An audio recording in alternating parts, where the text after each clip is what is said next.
saved? Is ye been more saved? Go messing on, giwi tagi shigong, no chimoyan. Is ye been more saved? No chimoyan. Is ye been more saved? Is ye been more saved? Go messing on, giwi tagi shigong, no chimoyan. Is ye been more saved? No chimoyan. Is ye been more saved? Is ye been more saved? Go messing on, giwi tagi shigong, no chimoyan. Is ye been more saved? No chimoyan. Is ye been more saved? Is ye been more saved?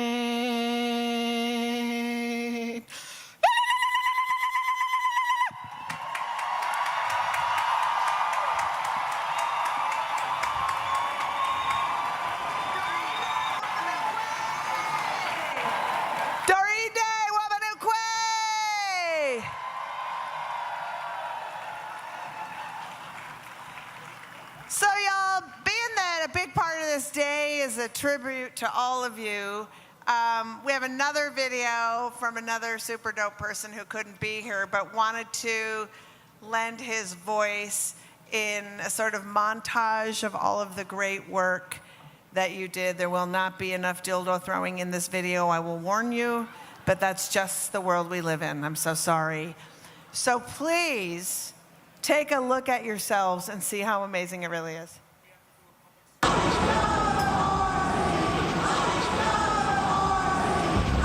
I'm here to tell you a story about Minnesotans. A story about Renee Nicole Goodman coming out of her pores. The mom she had and had sparkles coming out of her pores. Had guns. She had a story about Alex Pretty, they had an ICU nurse who cared for American veterans. Someone who wanted to make a difference in the world and spent his last moments protecting a woman targeted by ICE. A story about Liam Conejo Ramos and his father, Adrian Conejo Arias, a preschooler with a Spider-Man backpack and a blue bunny hat, and his father, who were only trying to get to school.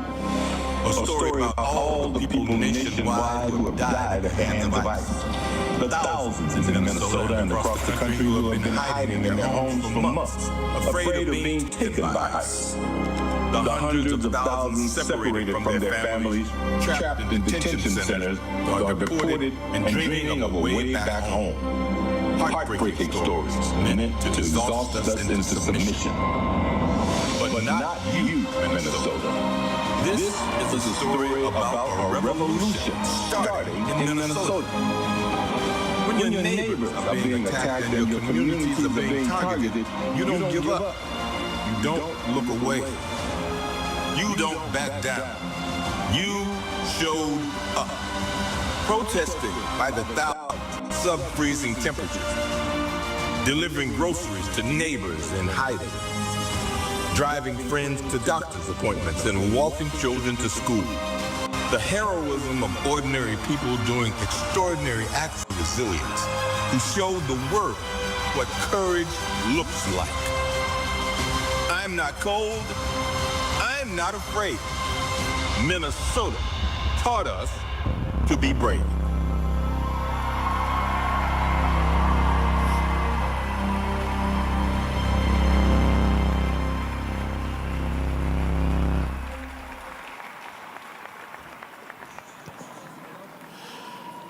May I have your attention for an important public safety announcement. Once again, Minnesotans have shown up. But anytime we have a crowd this large, it is possible for people to become separated. If you have become separated from your family or your group, the place to meet is the Lost and Found area located on Reverend Martin Luther King Boulevard. As you face the Capitol, Reverend Martin Luther King Boulevard is the street to your left. That is where you should go and where you should direct people who are lost. Thank you all for making this a safe event for everyone. And now, are you ready to continue with No Kings 3? We are proud to welcome to the stage organizer, activist, and movement strategist, Ashley Woodard Henderson.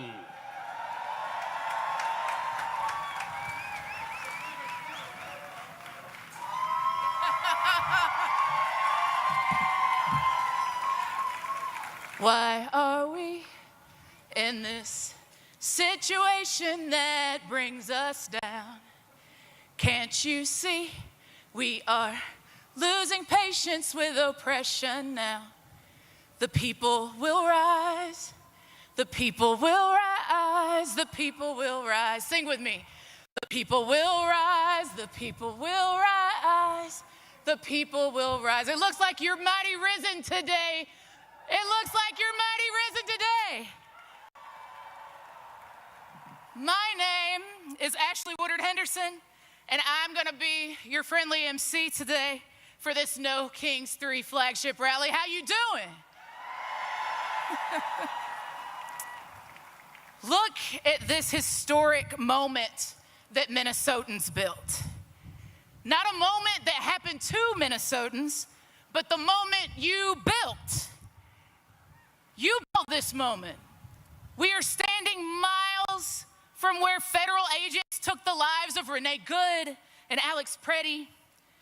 We're standing in the shadow of the Capitol where Melissa and Mark Hortman lay in state, murdered the morning of the very first No Kings, because a man with a hit list tried to stop what we're doing right now.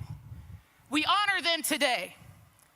And I need you to understand one more fundamental truth about where we're standing. This is not just a rally site, my friends. I know if you look around, you might think it to be. But this isn't just a rally site. This is a place where a wannabe king sent 3,000 federal agents to terrorize your neighbors. Stephen Miller drew up the blueprint. Y'all heard of that little thing, Operation Metro Surge? They thought it could break Minnesota. They didn't know Minnesota. They didn't know Minnesota. They didn't know the immigrant families and labor unions, faith leaders and soccer moms, retirees and young people would lock arms and say, not our neighbors. Not our city. Not our state, not here. Y'all, you didn't just resist. You didn't just show up, you organized. You built phone trees and legal clinics. Y'all built sanctuary networks. You showed up in 10 below 0 degree weather. You came out when they had pepper spray and tear gas and bullets. You came back the next day and the day after that and the day after that, and guess what? The whole damn country told them to leave.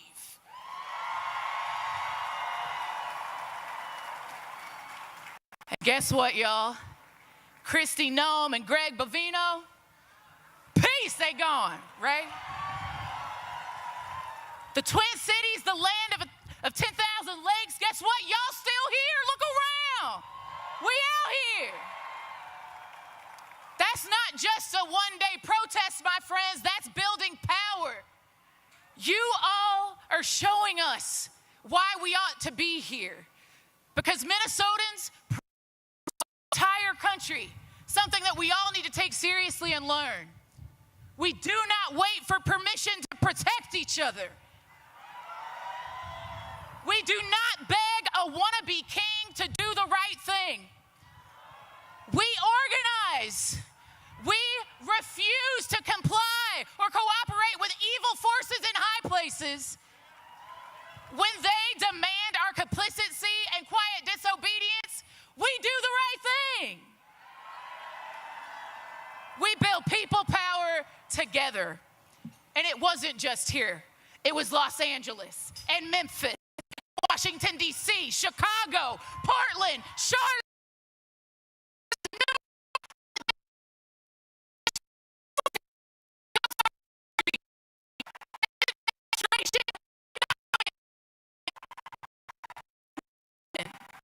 And we will make it clear. We seem to be having a technical issue with our signal from this live event. We are working to resolve the issue, and we hope to resume our live coverage shortly.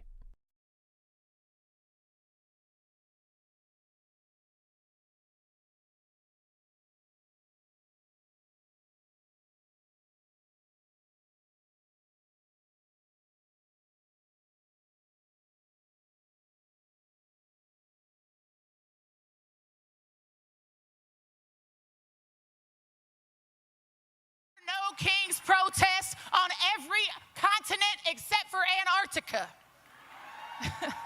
They'll catch up. Let me say this again. Nearly every continent on earth is with us. They're out there right now because of what you showed them, Minnesota. So today, we celebrate that. We lift up the people who made this moment happen. Today, we sing and we march and we stand together on this beautiful day at this Capitol and we let them hear us. Do you want to be heard today?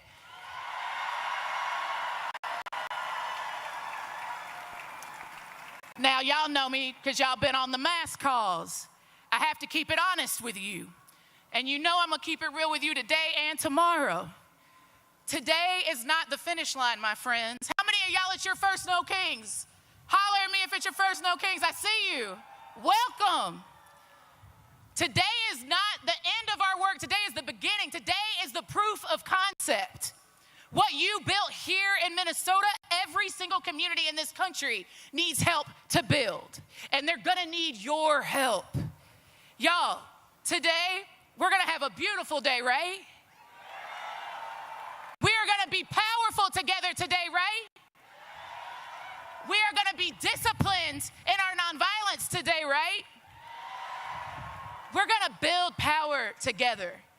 Let's honor the people that we have lost. Let's celebrate the people who are still fighting, like each and every one of you. And let's get ready, because what comes next is going to require every single one of us. Y'all, I want to hear you say it. No ICE, no war, no billionaires, no kings. I think you can, if I don't believe you, they're not. No war, no ICE, no billionaires, no kings. Are you ready? Are you ready? Let's go!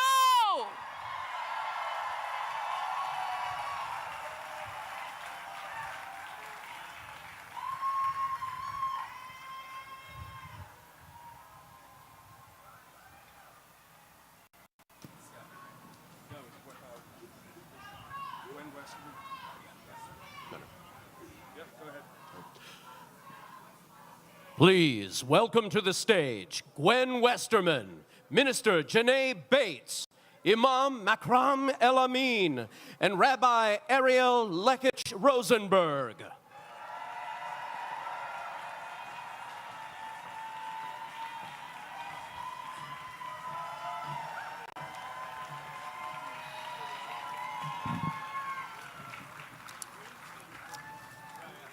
Hamitakiapi. Hello, my relatives.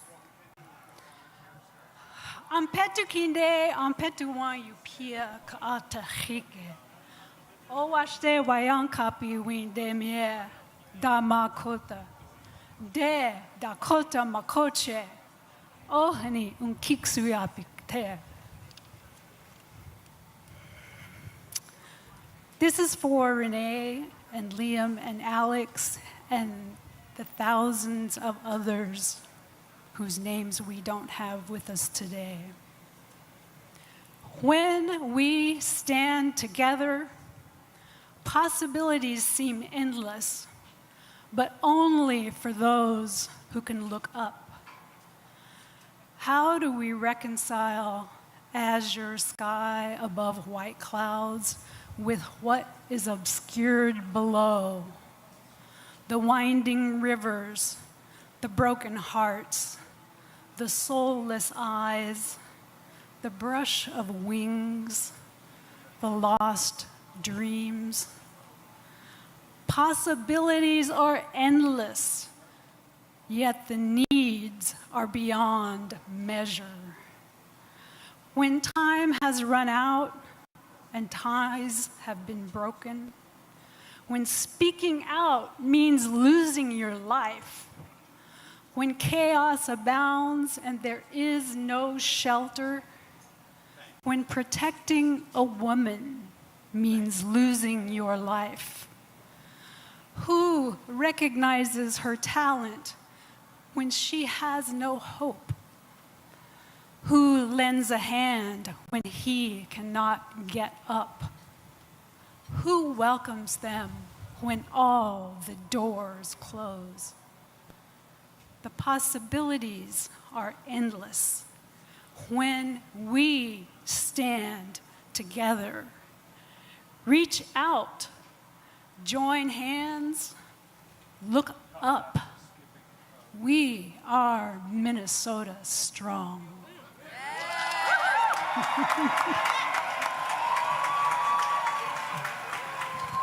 Thank you, Gwen. Hello, Minnesota. I am Minister Janae Bates Amari. I am the co-executive director of Isaiah and Faith in Minnesota in this awesome state. And can I keep it real with you all for a minute? Can I keep it real with you all for a minute? I'm going to talk very, very clearly, fully, and unapologetically as a Christian right now.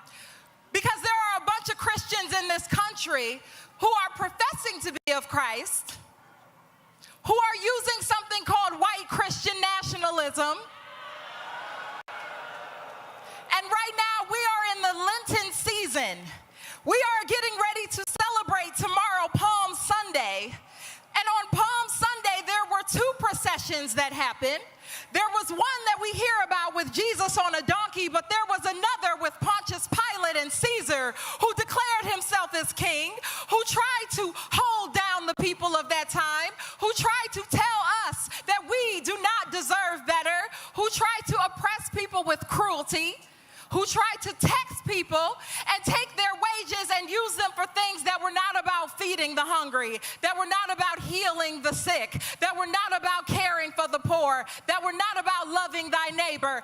And that is what we who call ourselves Christians are supposed to do.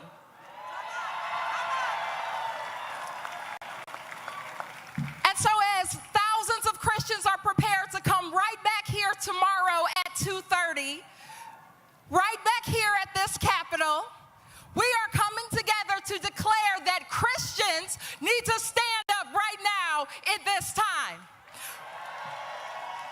That's right. Christians, especially in Minnesota, and Minnesotans across race and faith, have gotten to bear witness something great here. We have witnessed some horror and some terror and some harm and some abductions and some killing. But we've also witnessed what it means to love thy neighbor and to live that sermon out loud. And so my prayer for all of us Minnesotans, and the invocation in this moment, is that we take seriously our responsibility, that it is on us, that we have agency, that we get to decide what liberation is, and there is certainly no king in no White House who will do that for us. So I hope that I get to see many of you right back here tomorrow at 2:30 at this Capitol. But I also hope and pray that we continue to move our feet, because we may have won a battle, but we're going to win the greatest of all time, because Minnesotans are going to be that North Star. Minnesotans are going to be the one that become the light. We are going to be the ones to show this country how a neighbor loves their neighbor.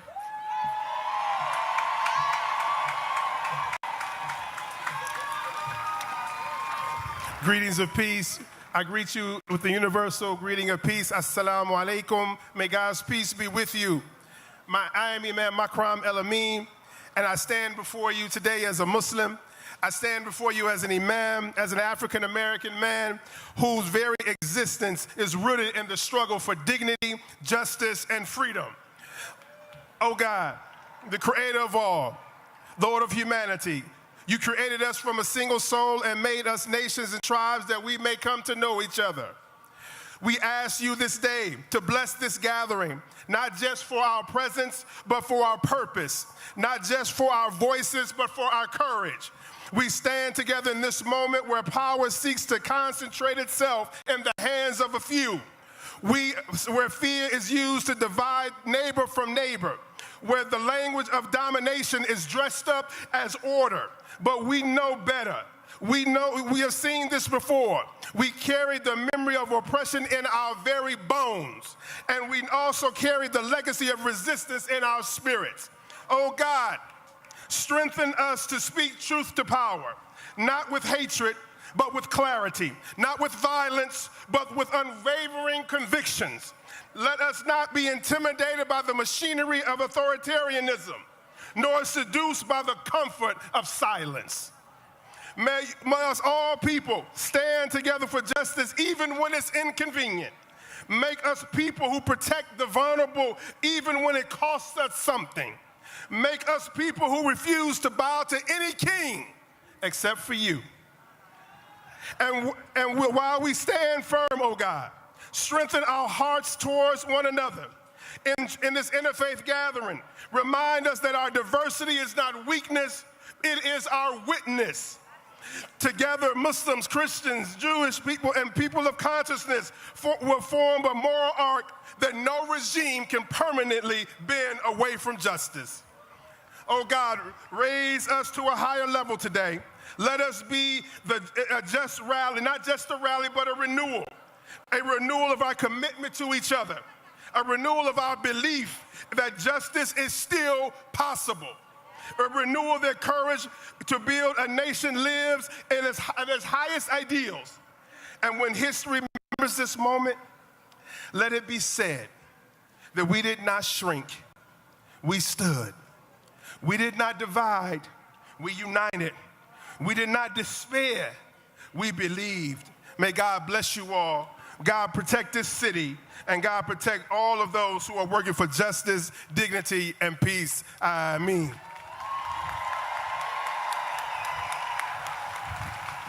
Good afternoon, Minnesota.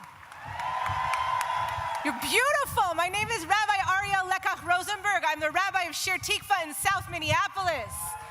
I am so honored to be here today. Will you sing with me? Will you sing with me? No one is getting left behind this time. No one is getting left behind. No one is getting left behind this time. We get there together, never get there at all.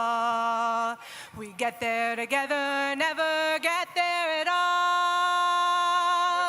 We get there together, never get there at all. So dear ones, welcome to this epic family reunion. And what a family we are. The people of Minnesota, with our whistles, with our cell phones, doing everything we can to stop the federal government's invasion of our home. everything we can to stop authoritarianism. Now, Jewish people will tell the story this week around our Passover tables of our ancestors leaving the narrowness of oppression as an Erev Rav, as a multiracial, cross-class, intergenerational multitude, an enduring coalition. Our ancestors crossed the sea with their neighbors. They would not leave each other behind. And in Minnesota, we have created an ecosystem of resistance in the face of fascists, Christian nationalists. Bound together, we work to keep each other safe. And these oligarchs, they're scared of our network of neighbors, this web of care, and they should be. And we're here together today to say no. No to the abductions, no to the brutality of this federal invasion, no to fascism, no to any leader that attempts to lead without the will of the people. But we are also saying a loud and beautiful yes to the world that we want, yes to repairing our communities, yes to our shared dignity, yes to our defiant joy. So, Holy One, be with us now, this irrepressible coalition, calling on our neighbors across the country and around the world to join us, to show up with the strength of our no and the chutzpah and the vitality of our yes, that we might build a world founded on a transformative love for one another that gives us the strength to oppose the forces of domination. So, Holy One, make us a people who say yes and yes and yes to one another. Yes to creativity, yes to courage, yes to belonging to this expansive and expanding coalition. No one is getting left behind this time. We get there together or never get there at all.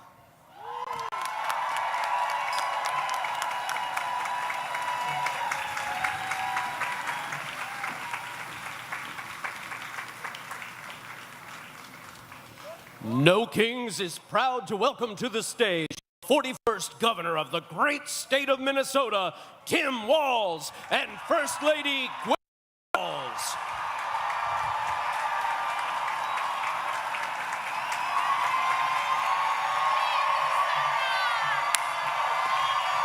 Wow.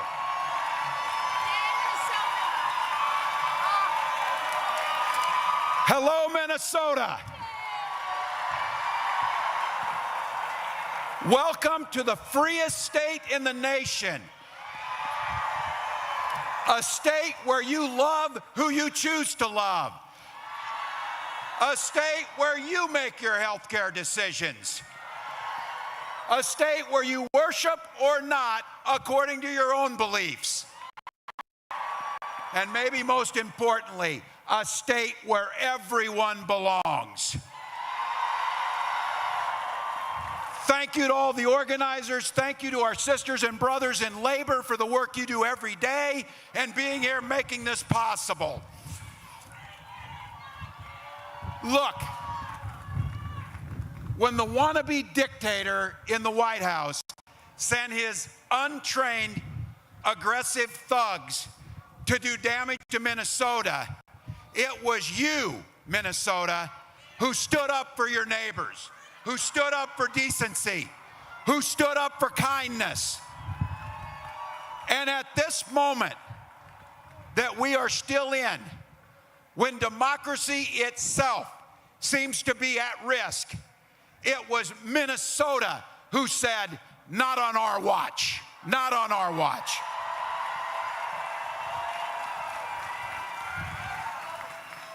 You are the heart and soul of what the nation saw that is good in this nation. But make no mistakes about it. They did damage. They killed Renee and Alex. They traumatized our neighbors.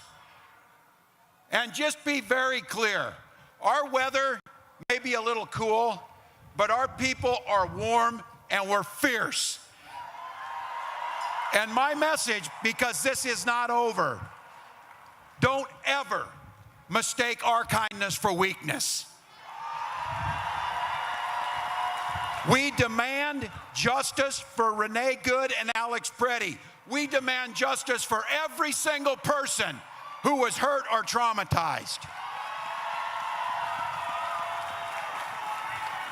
We will never forget what they did here. And I have a message to our immigrant community here in Minnesota. You are seen, heard, valued, and loved. You add value to our state. You are part of the fabric of what is good about Minnesota. And I have to tell you, that is a hell of a lot more than I'll say about anybody in the White House. And I will add a special thank you and a special acknowledgement that we will never leave the side of our Somali Minnesotans. Here's our pledge to you. Our Somali Minnesotans, your great-grandchildren will still be here when that orange clown is in the dustbin of history. You will be here.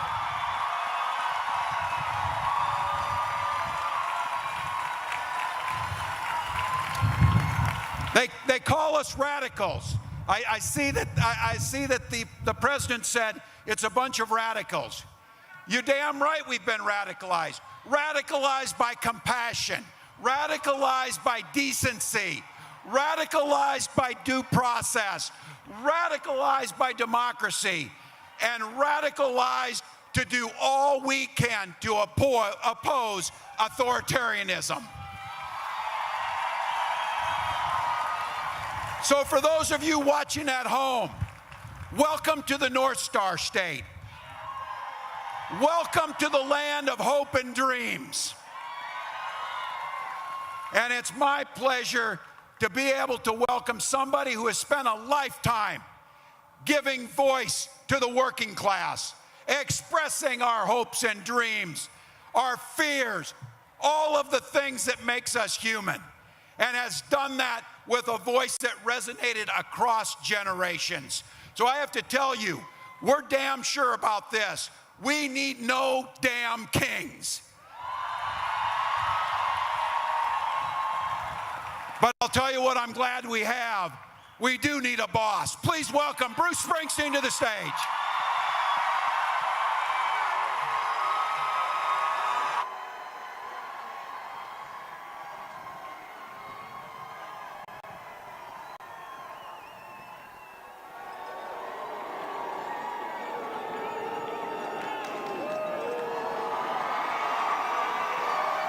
Hello, Minnesota. All right. Hey, it's turning into a beautiful day.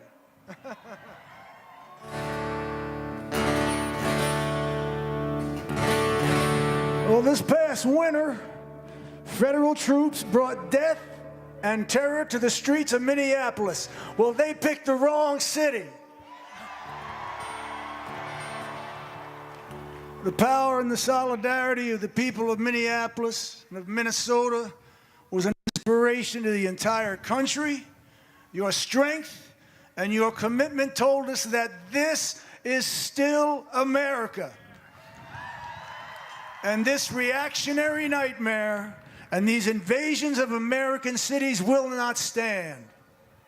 You gave us hope, you gave us courage, and for those who gave their lives, Renee Good, mother of 3, brutally murdered, Alex Preddy, VA nurse, executed by ICE, shot in the back and left to die in the street without even the decency of our lawless government investigating their deaths. Their bravery, their sacrifice, and their names will not be forgotten.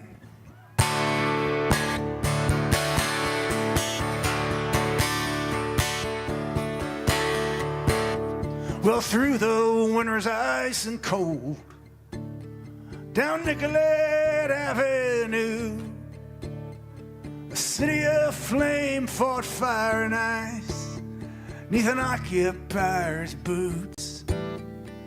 King Trump's private army from the DHS guns belted to their coats, came to Minneapolis to enforce their law, or so their story goes. Against smoke and rubber bullets, well, by the dawn's early light, citizens stood for justice, their voices ringing through the night.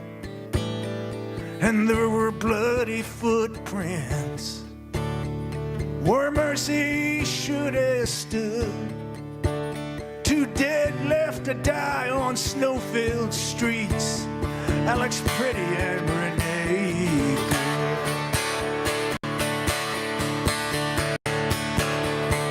Oh, Minneapolis, I hear your voice singing through the bloody mist. We'll take our stand for this land, a stranger in our midst. Here in our home, they killed and roamed in the winter of 26. We'll remember the names of those who died on the streets of Minneapolis.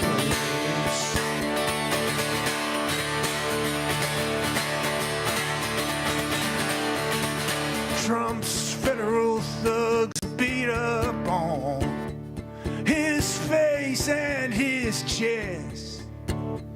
Hell, then we heard the gunshots, and Alex Pretty lay in the snow dead. Their claim was self-defense, sir. Just don't believe your eyes. It's our blood and bones and these whistles and phones against Miller and Nome's fucking lies. Well, Minneapolis, I hear your voice crying through the bloody mist. We'll remember the names of those who died on the streets of Minneapolis.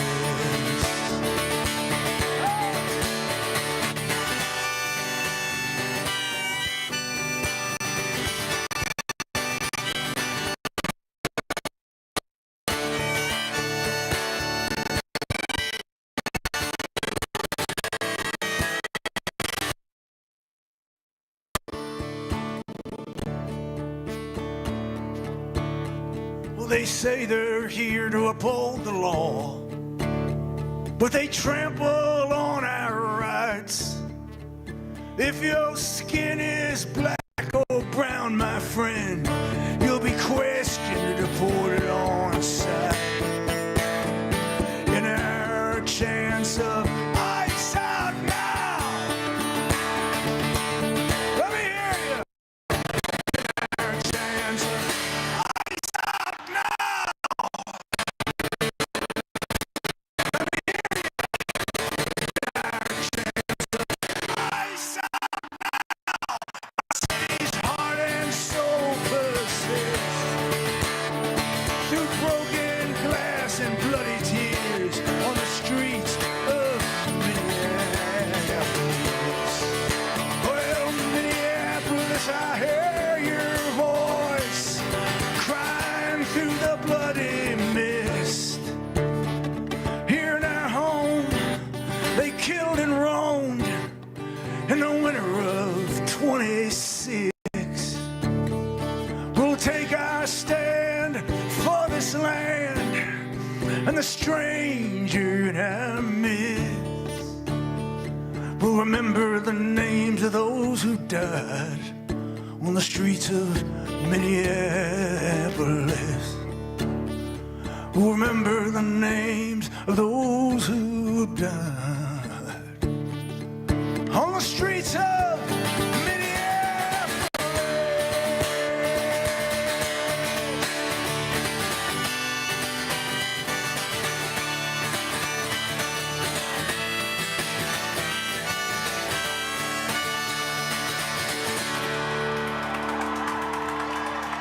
Thank you, Minneapolis, St. Paul. No kings, no war. Minnesota.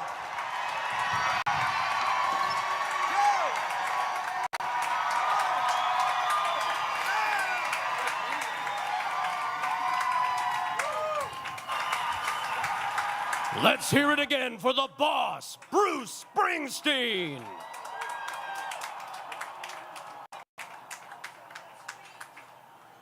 Minnesota has inspired the world with its courage, resilience, and resolve, and that takes leadership. Please welcome 3 Minnesotans who rose to the moment. Carolina Ortiz, Malika Dahir, and your mayor, Kali Herr.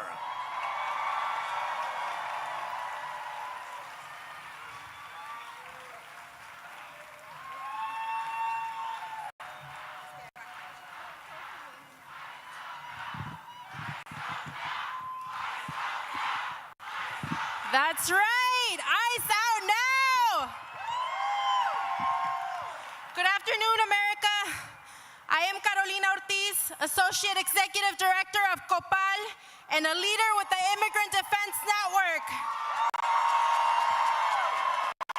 I am an immigrant, a former undocumented person, a DACA recipient, and I stand here because as a child, I learned what it means when your life can be decided by a when you're carried fear, but I also carried something stronger. And that day is today. So let me say this very clear. We are not the problem to solve. Immigrants are a blessing to this country. Say it with me. Immigrants are a blessing to this country. For too long, the story about immigrants has been written in fear. But fear is a poor storyteller because fear only knows how to divide. It cannot see who we really are. We are the hands that build. We are the hearts that care. We invest in this country even when it does not always believe in us. During Operation Metro Surge, our communities were targeted, silenced, and criminalized. Families stopped going to work, to school, because even a normal day no longer felt safe. But even in those moments, we showed up and we protected one another. And across Minnesota, we built something powerful. Together, we trained over 33,000 constitutional observers, neighbors who stood in our communities, watching, documenting, and saying if they come for one of us, they will have to face all of us. This is what courage looks like. This is what people power looks like. This is organized collective love in action. So look around you. People choosing each other again and again, standing shoulder to shoulder, not divided by fear, but united by purpose. That is right here is what democracy looks like. So today, from St. Paul, we send a message to this country and to the world. We are essential, we are organized, and we are no longer afraid. Because this moment right here is bigger than politics. This is about dignity. Because no system built on fear will ever be stronger than a community built on love. So today, I ask you, do not leave unchanged. Leave louder, leave braver, leave ready.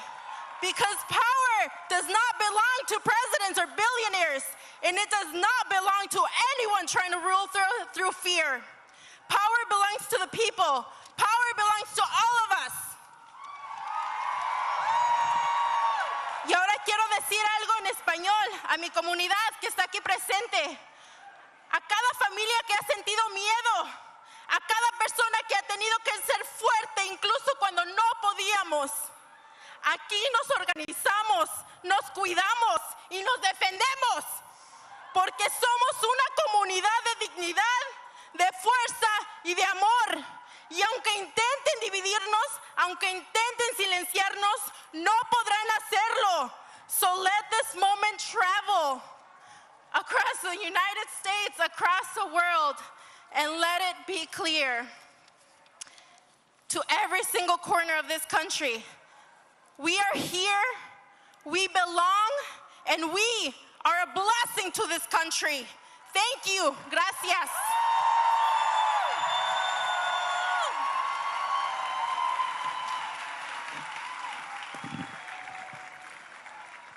Hello, Minnesota! I greet you with the Muslim greeting of peace. Assalamu alaikum. May peace be upon you all.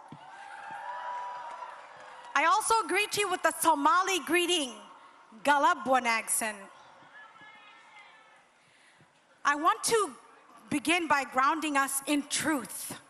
This land is home to the indigenous peoples, the original stewards whose presence, care, and sovereignty did not begin with history books and does not end here today.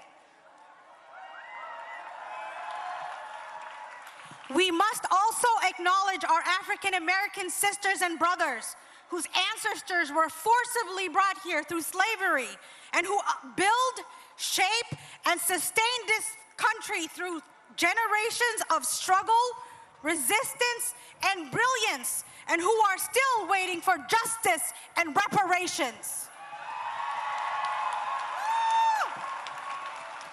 And then there's the rest of all of us.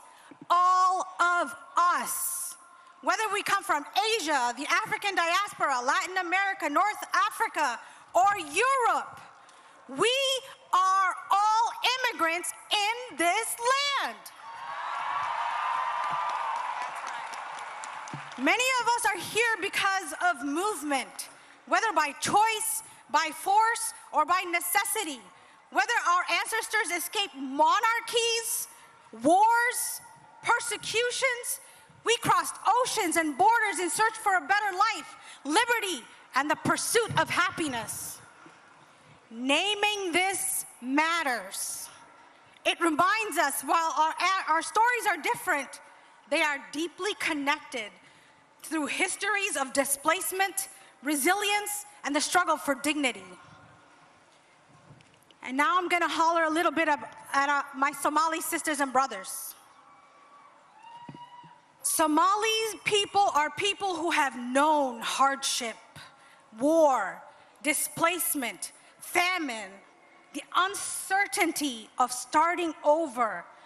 Many of us carry stories of loss, but alongside these stories is something just as powerful: survival, strength, and the refusal to be erased. Because even when borders shift, our identity does not. As a Somali American, we carry the stories of 1,000 sunrises over the Horn of Africa. We carry the strength of our mothers, the resilience of our fathers. We come from people who have survived war, displacement, and started over and over from nothing. So understand this: if we have survived all of that, we will survive your harsh words.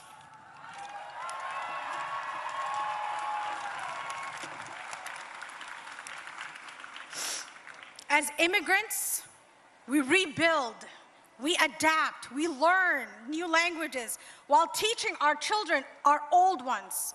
We contribute to the places that we arrive in with our labor, our culture, our ideas, and our very spirits. We stand as proof that identity can survive distance, that culture can survive disruption, and that people can rise again and again under the warmth of other suns and the cold of Minnesota winters. What we ask is simple: the right to hold on to who we are while becoming a part of where we are. The right to belong without having to erase ourselves. Because when immigrants thrive, our communities grow richer, not just economically, but culturally, socially, and morally.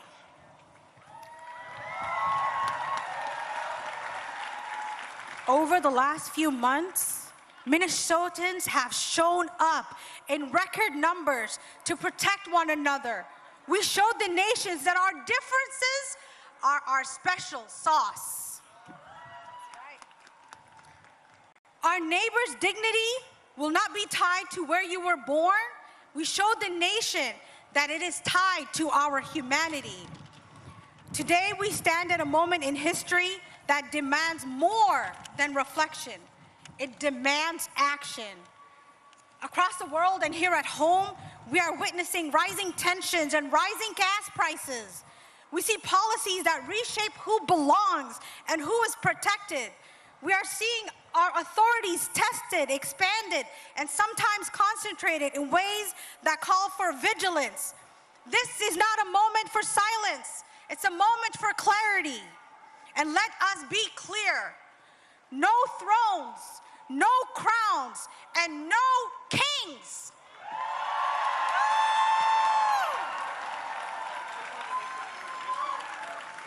So America, Minnesota, what do we do after this moment? That is what counts. We must act with urgency. We must widen the circle, bring more voices to the table, invite more communities into the conversation. Look around you. Who is missing? Bring them into the circle. We attend community meetings. We contact our elected officials. We advocate for policies that protect immigrants, refugees, and all marginalized communities. For policies that allow us to put food on the table and a roof over our heads. We organize, we participate, and we show up. And Minnesota, we showed the country that that is what we do.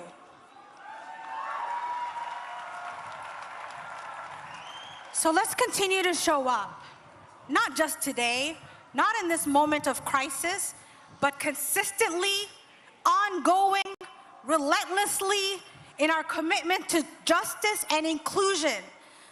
We roll up our sleeves and get to work towards meaningful and systemic change.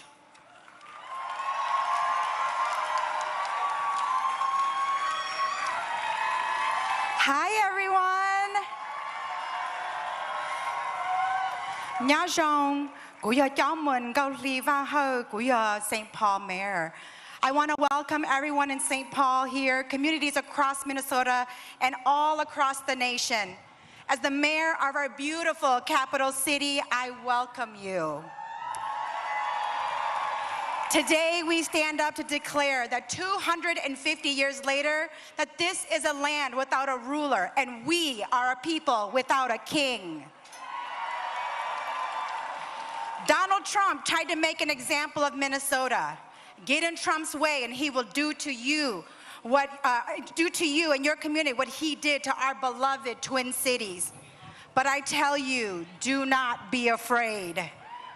Trump and Kristi Noem illegally sent thousands of masked, unaccountable agents to occupy our streets for months. And like so many of Donald Trump's other ventures, he failed. We delivered groceries to neighbors, raised funds, protested, and stood vigilant so that our children could go to school without fear of abduction. Because of our solidarity, Minnesota became the model of resistance for the country. My grandfather fought in the secret war for America, a country he had never set foot in, because he believed in democracy and freedom. My family fled this war as refugees to bring their children to a country where they would be free from tyranny and oppression. They could never imagine their children would end up living in an occupied city, too afraid to open their blinds and leave their homes.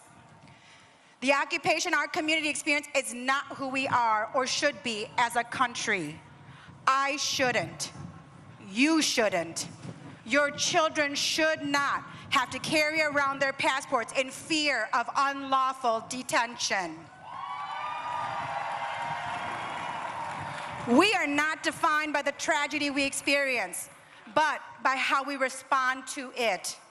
Donald Trump, your actions speak for who you are, and the chaos of your lawless agents is yours to bear. St. Paul and Minneapolis have shown that strength comes from the people, not from a king. The lessons we learned, the unity we built, the communities we created during this crisis will endure. We know who our neighbors are, and we will always stand with them in power and in love.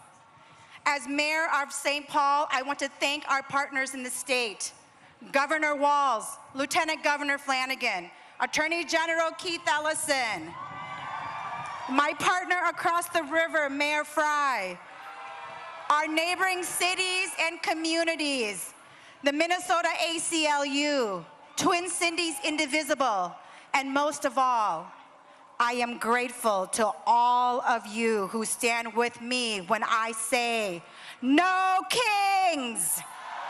Thank you.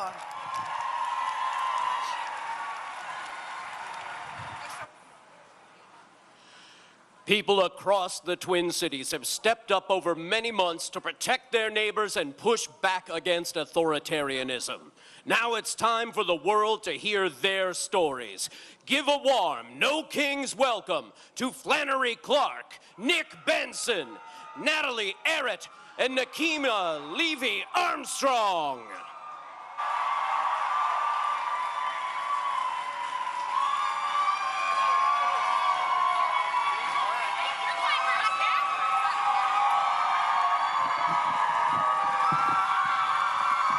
Hello, Minnesota. Hello, I'm Nick Benson.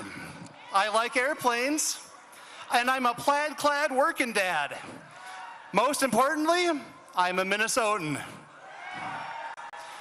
6 months ago, I was chatting with a fellow aviation geek, Seth Miller.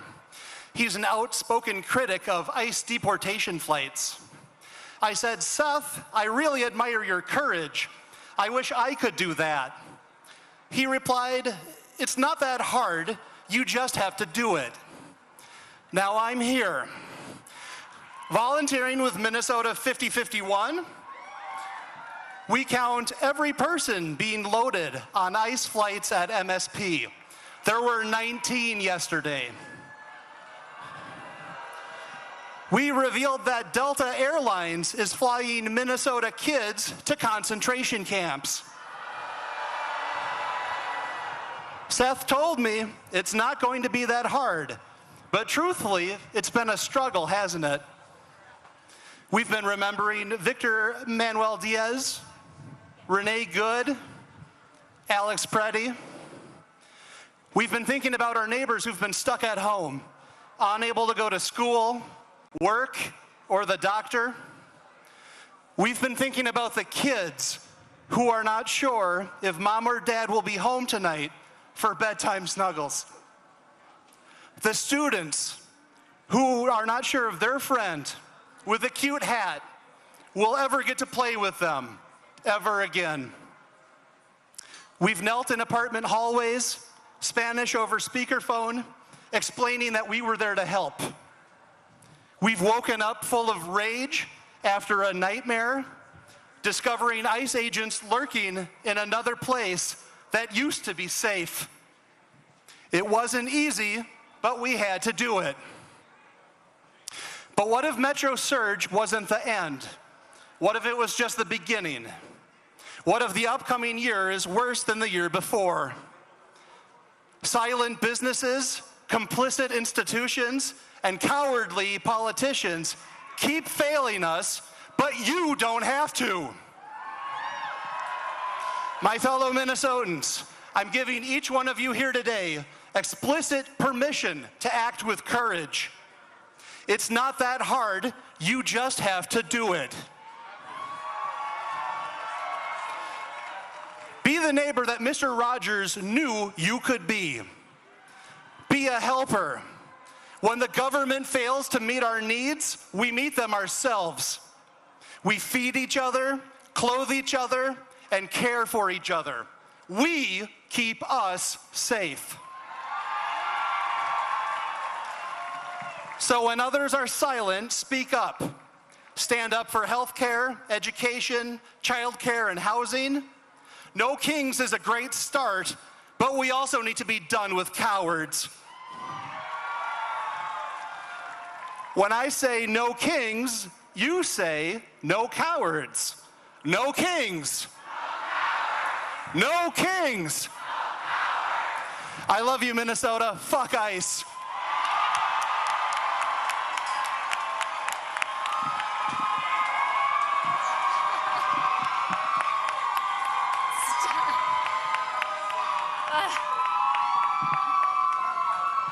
They put my babies right in front. That's not fair. I probably should have prepared more for this. This is so outside of my comfort zone, but that's partly intentional because what Haven Watch did, what Minnesotans did when faced with injustice wasn't comfortable. It wasn't organized or well rehearsed. We didn't know to do until we were already doing it. We just acted. Haven Watch began on January 12th when I took my 11 and 21-year-old sons to the Whipple Federal Building, where people were being released from detention. I took them to see the protests there and to learn how to use their voices and their bodies to stand up. At one point, my 21-year-old son went off on his own and called from his phone shortly after.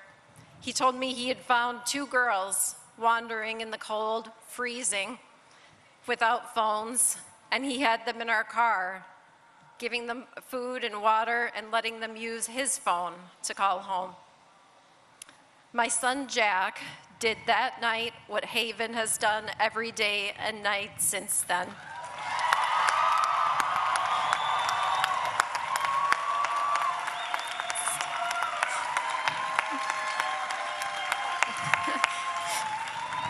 If anyone was going to be the spark that started Haven Watch, it was him. 3 years ago, Jack was diagnosed with brain cancer his senior year of high school, and he went through more in that year than many of us will in a lifetime and nearly died more than once. He has always been kind, but that experience changed him. He understands now what most of us don't, how short life can be, and how important true human connection and kindness is. Well, I don't wish his forced perspective on any of you. I think we can learn from it. Don't walk past suffering. Act, even when it's not easy. Because that's what he did, and that's what Minnesota did, and that's what our incredible volunteers did. They paused their lives, mostly strangers, and showed up to stand and watch at a gate. Minnesotans acted on behalf of each other without a plan or regard for their own safety or comfort or even lives. We acted for each other, and that's something we should expect from ourselves every day. There's nothing extraordinary about me or Haven Watch. Sorry, guys. And I mean that in the best way possible because it means what we did is something anyone can do. Notice the small everyday opportunities to show kindness that are so easy to ignore, and don't ignore them. While ICE's presence in Minnesota may be less visible, the struggles of many in our immigrant communities are no less real. Their need for continued support and care is real. It doesn't stop when the attention fades, and it requires us to keep showing up. The only reason I did this, and I'm up here incredibly nervous and uncomfortable, is because I hope people here can see themselves in what we did and say, I could do that.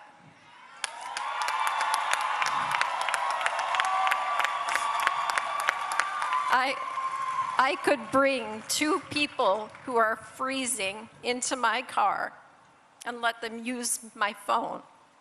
Thank you.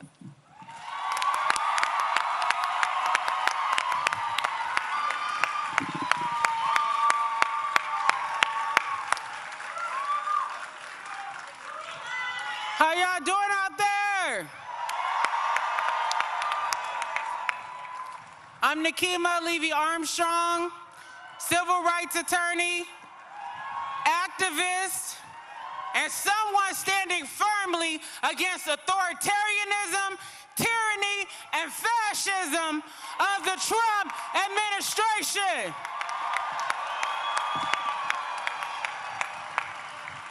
They tried to underestimate the people across the state of Minnesota, but we showed them, hell no, we won't go.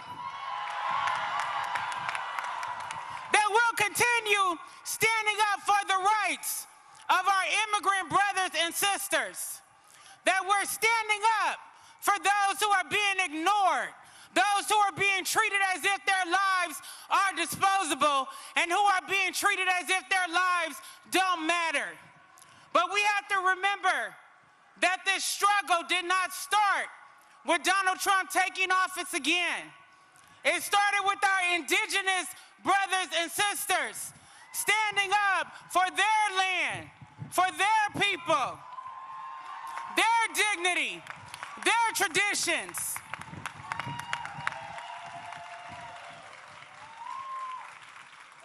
And I'm here standing on the shoulders of the black women and the black men and children who came before me.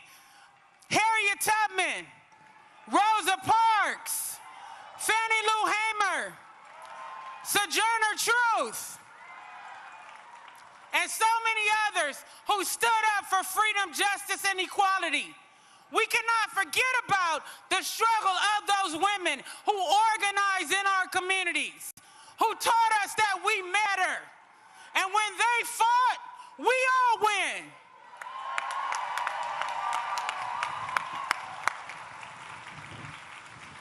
I want to lift up one of my comrades, Monique Colors Doty, co-founder of Black Lives Matter Minnesota. Also, co-founder along with myself and Jaylani Hussein of the National Target Boycott.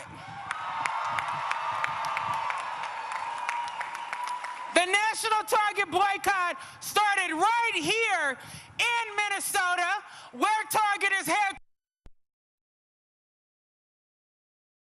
Who shot that Target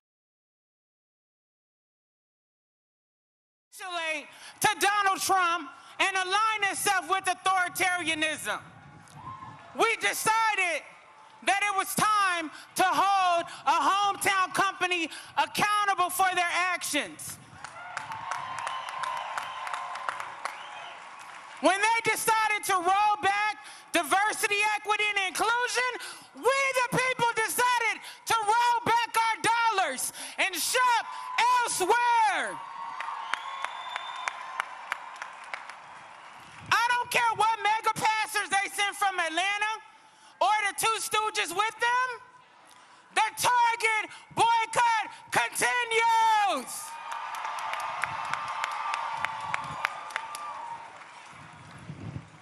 I also want to lift up the more than 200 Minnesotans who are currently facing state and federal charges for standing up against the Trump administration. We are calling on our state and county elected officials to drop the damn charges. These people put their lives, bodies, and livelihoods on the line for our freedom and the freedoms of people across this country.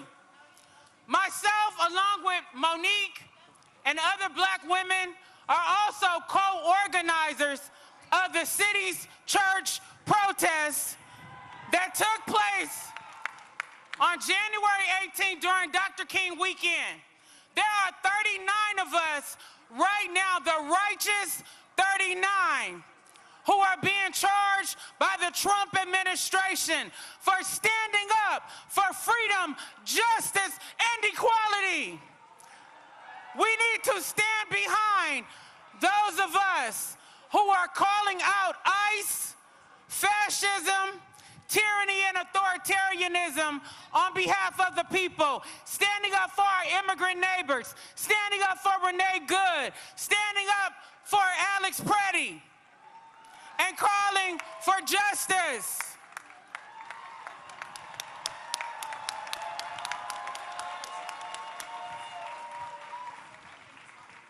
I just want to say to the people of Minnesota, you stood up, you fought, you put your bodies on the line, you spoke the truth, and you let them know we're not stepping back. We're not afraid.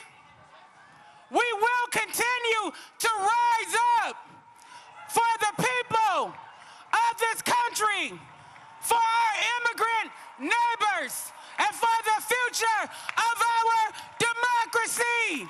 All power to the people!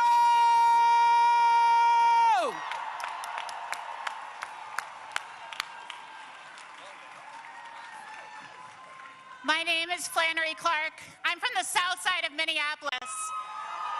And for 117 days and counting, I've been wearing this whistle around my neck. I have no plans to stop anytime soon. I'm here representing tens of thousands of ordinary Minnesotans who, when faced with masked and armed ICE thugs abducting our neighbors, said, "Not here, not now, not ever." Since December 4th, armed with whistles, phones, and our deep love for our neighbors, my community and I have built systems of protection in nearly every neighborhood of our city.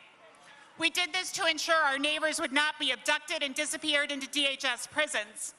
We did this to keep families together. We did this because we knew even if we could not stop every act of terror, the least we could do was bear witness. We've built neighborhood alert networks that are so effective that at the height of the occupation, our response time to an ICE sighting in South Minneapolis was less than 2 minutes. Networks so strong, in fact, that we retired Greg Bovino. And we cost Kristi Noem her job. Simultaneously, we created a mutual aid infrastructure that has paid over $10 million in rent, taken thousands of kids to and from school, and delivered meals for countless families. There were thousands of us in the streets in early December, and after our neighbor Renee Good was murdered by ICE on January 7th, there were tens of thousands. We know what happened to Renee and Alex because of the observers and responders who filmed state violence at great risk to themselves. We mourn for every neighbor abducted, every neighbor sent to a camp, and families torn apart. And we will never know how many families were kept together safely in their homes because of the courageous actions of our neighbors. How many were warned with a whistle or a signal chat or a patroller on the corner?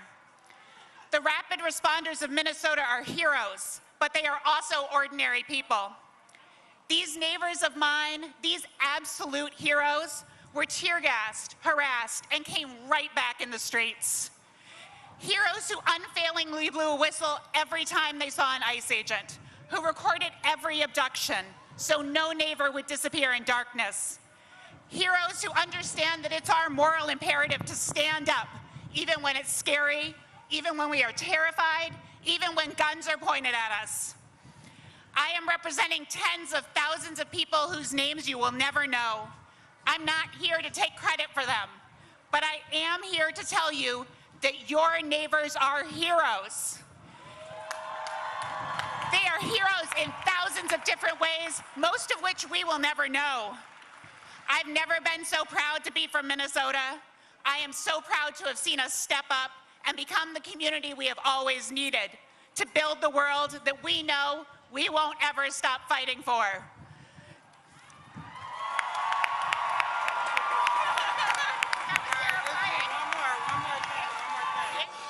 And now, All right, as No we close, Kings is... I'm gonna do one quick chant. Who keeps us safe? Who keeps us safe? Who keeps us safe? Who keeps us safe?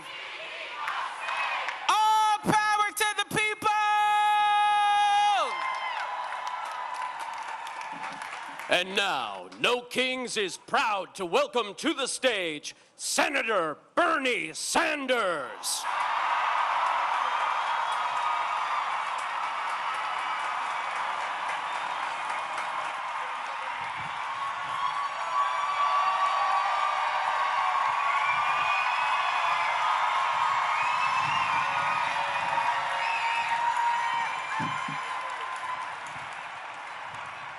There are a lot of people here. Thank you, Minnesota. And let me thank Indivisible, Move On, 5051, and all of the organizations that have made this great event possible. And thanks to the millions of Americans from our smallest towns to our largest cities in every state in our country who are gathering today at thousands of rallies. It is absolutely appropriate that we hold a major No Kings rally right here in the St. Paul, Minneapolis area. When historians write about this dangerous moment in American history, when they write about courage and sacrifice, the people of Minnesota will deserve a special chapter for themselves.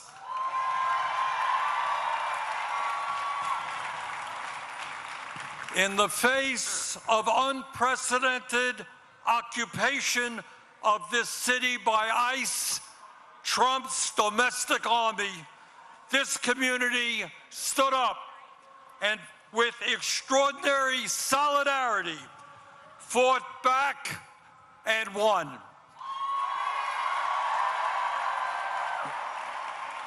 Minnesota showed the American people, and in fact the world, what democracy is about, what grassroots activism is about, and what standing up for the American ideals of freedom and justice is about. And I want to thank my colleagues, Amy Klobuchar and Tina Smith, for their leadership in the Senate on this issue. And today, we remember and honor two brave Americans, Renee Good and Alex Preddy, who lost their lives in the struggle. And we promise their families and their friends that these two heroes will not have died in vain.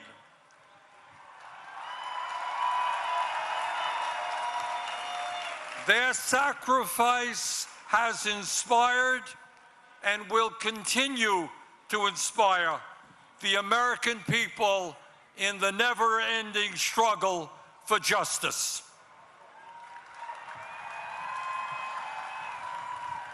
As all of you know, we are living in an unprecedented and dangerous moment in American history.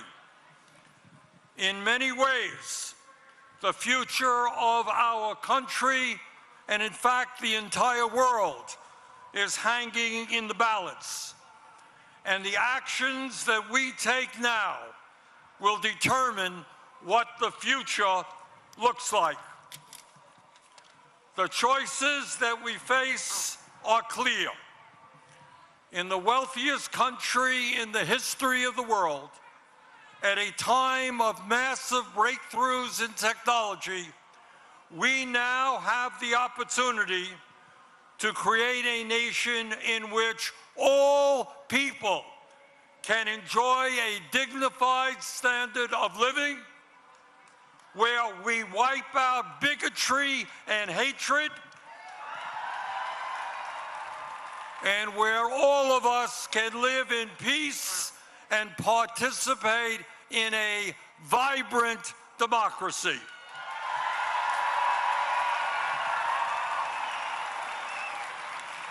Where the foundation of our nation is built on love, compassion, human solidarity, and an understanding.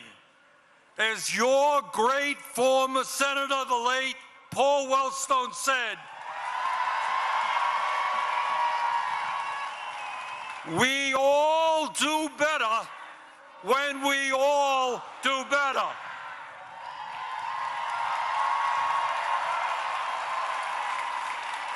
And that is one vision for the future, a vision that, in my view, the vast majority of the American people share. But there is another vision out there as well, a darker vision. It is a vision which says that we must give up on democracy, that we are too stupid and inept to govern ourselves, and that we must put more and more power into the hands of one man. It is a vision that says we should accept an economy in which a handful of oligarchs have unbelievable wealth, while the vast majority of our people struggle to put food on the table. It is a vision that says that the only thing that matters in life is the accumulation of money and power. And that it is okay if we lie, cheat, and steal to achieve those goals. It is a vision which says that we must hate each other because of where we were born. Hate each other because of a different language that someone speaks. Hate each other because of the differences in the color of our skin, or our religion, or our sexual orientation. It is a vision that foments hatred and hatred and hatred, division, division, and division. It is an Orwellian vision which says that we must live in a constant state of fear, that we must always have an enemy, and that we must always be at war. It is a vision which says that we have unlimited amounts of money for bombs and guns and killing, but never enough money to feed our children, provide affordable housing, or enable our parents to retire with dignity. Today, here in Minnesota, in Vermont, and in every state in the country, we say loudly and proudly that as Americans, we will never forsake our heritage. We will never accept authoritarianism. We will never accept oligarchy. And we will never accept a president who is a pathological liar, a kleptocrat, and a narcissist who is undermining the Constitution of the United States and the rule of law every day.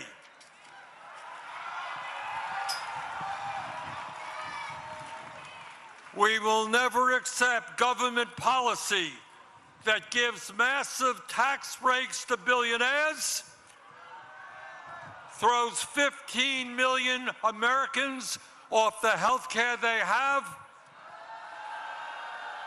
breaks unions, denies women the right to control their own bodies, and is pushing the planet closer and closer to a climate crisis.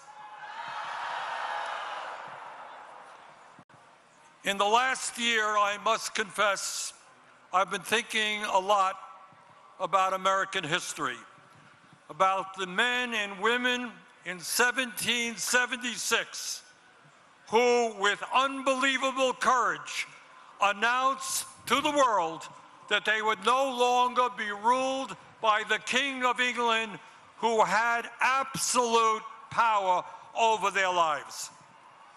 These patriots demanded freedom, and they fought a bloody revolutionary war against the most powerful military in the world to achieve that freedom. And they won.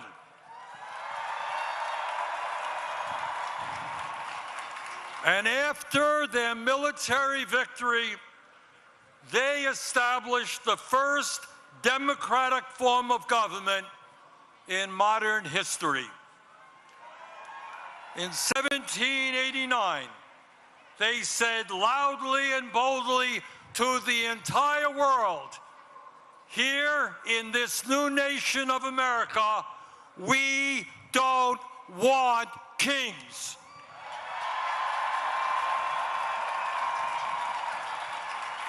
And let us never forget the extraordinary and powerful words they left to us. Quote, "We hold these truths to be self-evident, that all men are created equal and that they are endowed by their Creator with certain unalienable rights, that among these are life, liberty, and the pursuit of happiness."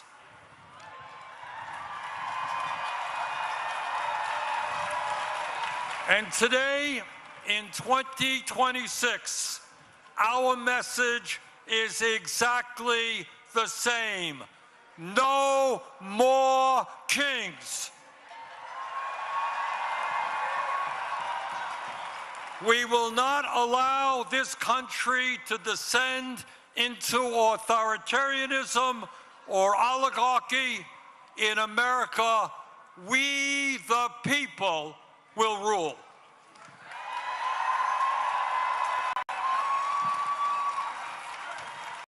But let us be clear. This moment is not just about one man's greed, one man's corruption, or one man's contempt for our Constitution. This is about a handful of the wealthiest people on earth who, in their insatiable greed, have taken over our economy, have taken over our political system, have taken over our media in order to enrich themselves at the expense of the working families of our country. Brothers and sisters, never before in American history have so few had so much wealth and so much power. Never before in American history has there been such extreme levels of income and wealth inequality, with the top 1% now owning, if you can believe it, more wealth than the bottom 93%.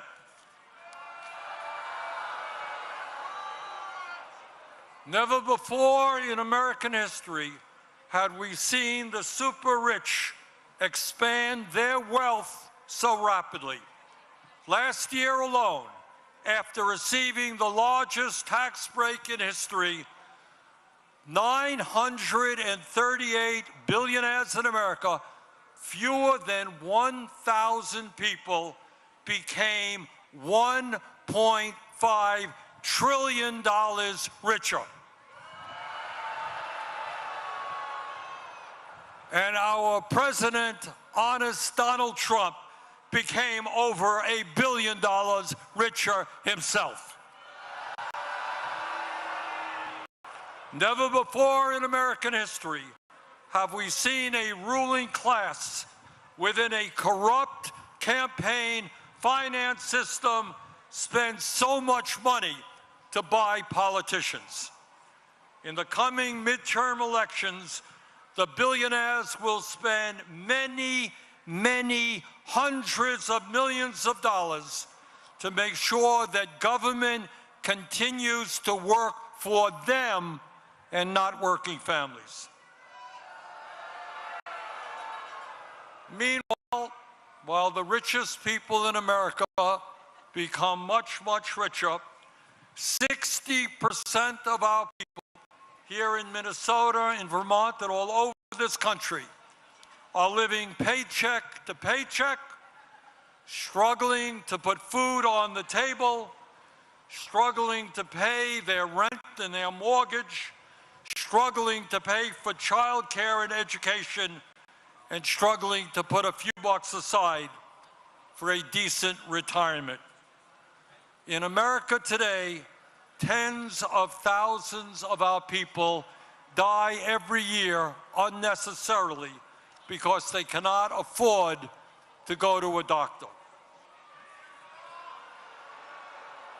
And unless we change how our economy works, our younger generation, our kids, for the first time in modern history, will have a lower standard of living than their parents. So today, we not only say no to Trump's authoritarianism, we say no to Mr. Musk, no to Mr. Bezos and Mr. Zuckerberg and Mr. Ellison and all the other multi-billionaires. You cannot have it all. We will create an economy that works for all Americans, not just the 1%.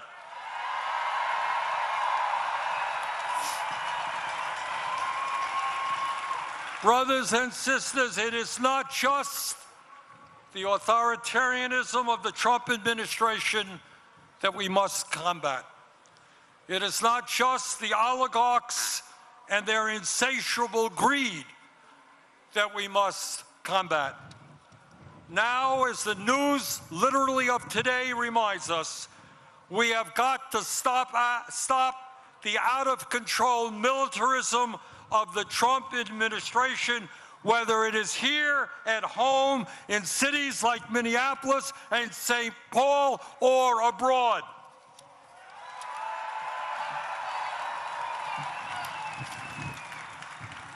Let us be honest. The American people were lied to about the war in Vietnam. We were lied to about the war in Iraq. And we are being lied to today about the war in Iran. This war must end immediately. In the last election, Donald Trump pointed out correctly the huge amounts of money that had been wasted in wars that should have been spent rebuilding America. He campaigned as a peace candidate, and he promised no more forever wars. He lied. 1 month ago, Trump and his partner, Israeli Prime Minister Benjamin Netanyahu, started a war with Iran. This war is unconstitutional. Trump did not seek or receive authorization from Congress. This war is a violation of international law. One sovereign nation cannot simply go about attacking another sovereign nation for any reason it chooses.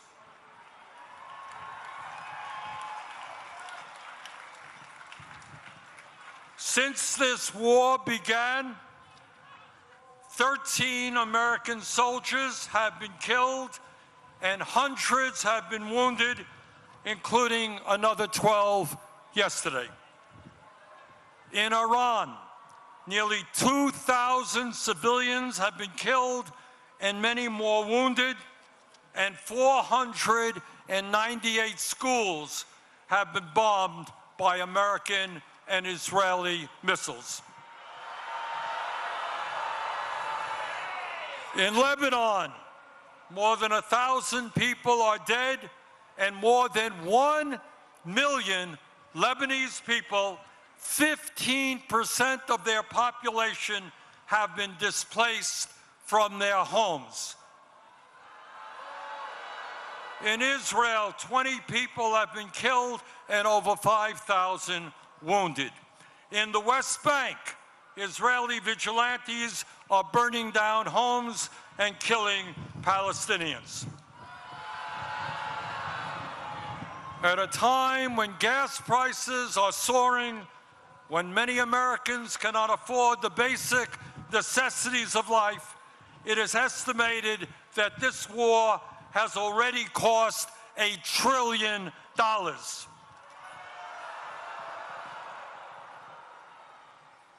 At a time when the American people are politically divided, there is one issue that is bringing us together. Conservatives, moderates, and progressives are speaking out in unison: end this war.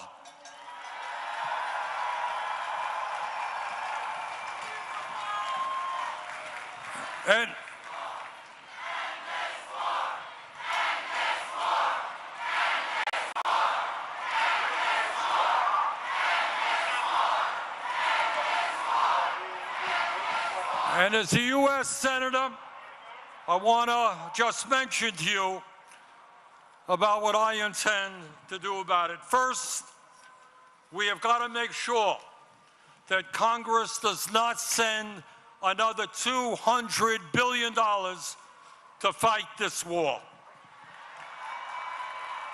Trump's supplemental appropriation for the war in Iran must be defeated.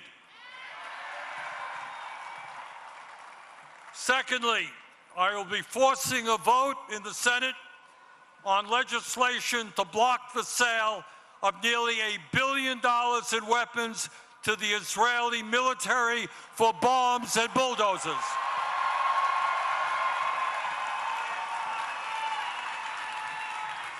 A nation, a government that has committed genocide in Gaza does not need more military support from American taxpayers.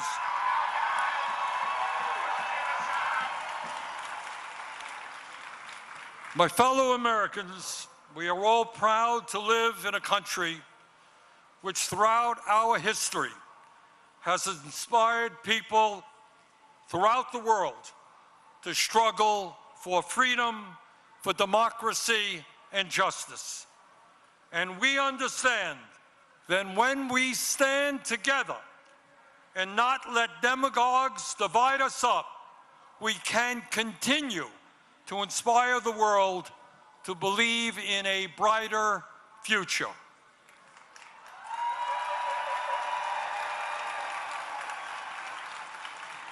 Yes, we can create a vibrant democracy by ending Citizens United and not allow billionaires to buy elections.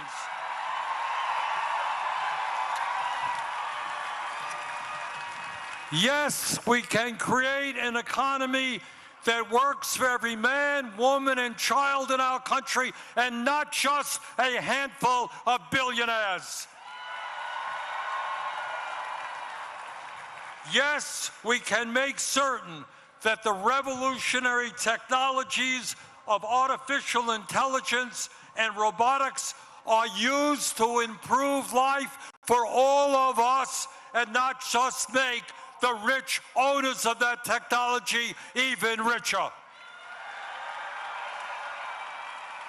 Yes, we can and must join the rest of the industrialized world and guarantee health care as a human right for all of our people.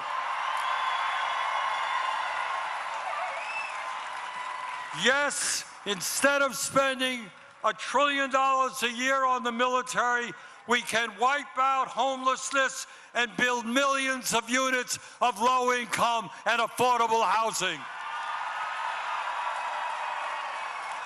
Yes, in the richest country on earth, we can have the best public educational system in the world, tuition-free from childcare to graduate school. Yes, we can expand Social Security and radically improve our pension system so that every senior in America can retire with dignity. Yes, we can raise the minimum wage to a living wage and guarantee every worker the right to join a union. Yes, we can guarantee that every woman in this country has the right to control her own body.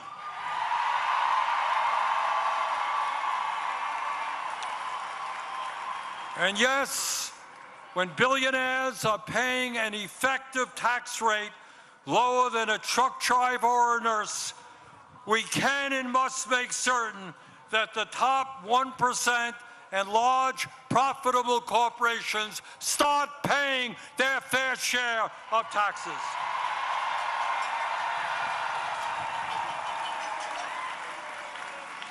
My fellow Americans, the establishment, including the corporate media and many of my colleagues in Congress, want you to believe that you are powerless.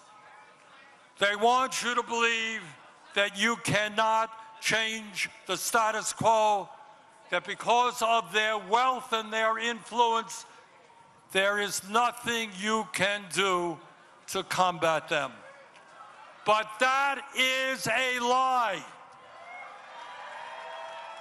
Throughout the history of our country, when Americans have stood up and fought for justice, they have prevailed. The founders of our country did it when they stood up to King George. The abolitionists did it when they ended slavery.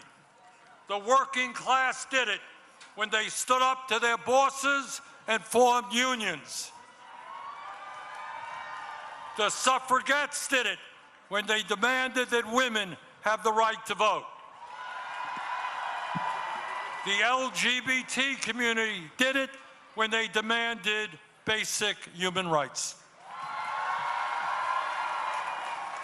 Time and time again, in difficult moments in American history, our people stood up, fought back, and won.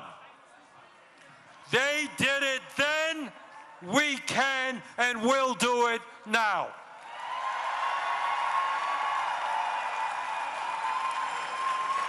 Today, March 28th, 2026, millions of Americans are out on the street demanding freedom, democracy, and justice.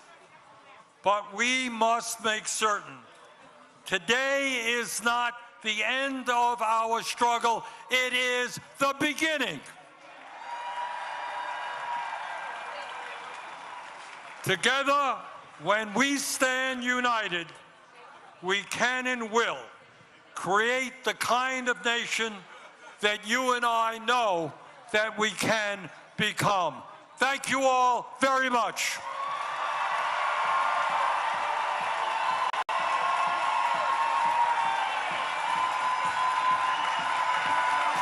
And now, please welcome to the stage Congresswoman Ilhan Omar.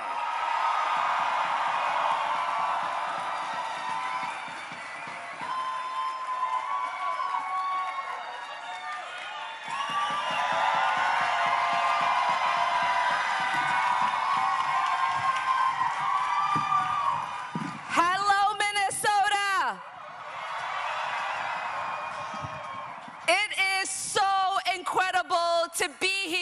with you all as you show the country just how courageous and dedicated and resistant we are. In the United States of America, we pledge allegiance to the Constitution and the flag, not to a person or a king. I came to this country as a refugee. To me, America was a beacon of hope, a place where freedom wasn't just a word, but it was a promise. I arrived here when I was 12 years old. I could have never imagined the day would come when we were staring down at this kind of creeping authoritarianism in the United States of America. But we are here because Donald Trump just has not chipped away at our democracy. He has taken a wrecking ball to the very foundation of what makes America great.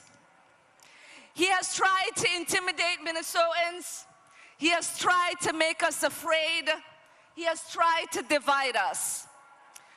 But we stood strong. We have had each other's back, and we have never bent the knee. Because in Minnesota, we are built different. We do not cower to bullies. We are Minnesota strong. What we are seeing right now is bigger than what is happening here. Operation Metro Surge was just the tip of the iceberg. We are witnessing a full-scale assault on our rights, our institutions, and the rule of law. We have an administration that is openly and brazenly breaking the law and is acting like the Constitution is optional. And while they are doing that, they are shamefully and blatantly lying about every single thing they are doing. There were hundreds of millions of dollars in oil futures traded just minutes before a sudden reversal in U.S. policy towards Iran. This is not a coincidence, it is corruption. At DHS, we got a reckless spending spree, planes, vanity projects. It's like a billionaire's midlife crisis, except the American people are paying for it. While the Pentagon keeps failing its audits year after year, somehow they are able to find the budget for steak and lobster. And we know that what Trump calls strength is his idea of liberating women in Iran is to bomb and murder school children. They are pushing for the SAFE Act to disenfranchise millions of voters because they know they are not going to win a fair election. They are floating an illegal takeover of places like Cuba and Greenland like it is some kind of a real estate deal. And under the so-called anti-war president, we have now seen the launching of military operations in Iran, in Venezuela, and in Ecuador. Just a couple of weeks ago, they told us that they blew up a drug trafficking camp in Ecuador, and it turned out to be a dairy farm. A dairy farm. This is what incompetency and unchecked power looks like. It is reckless, it is dangerous, and this is not what our country will stand for. But I still have hope. I have hope in every one of you that is here today. I have hope in people across this country. We are going to speak up. We are going to continue to show up. Because we refuse to believe in a future ruled by fear, corruption, and chaos. We are not a country of kings. We are a country of laws. We are a country where people look out for one another. And we are a country that will fight peacefully, powerfully, and persistently to protect our democracy. I love you, Minnesotans. Thank you so much for being out here.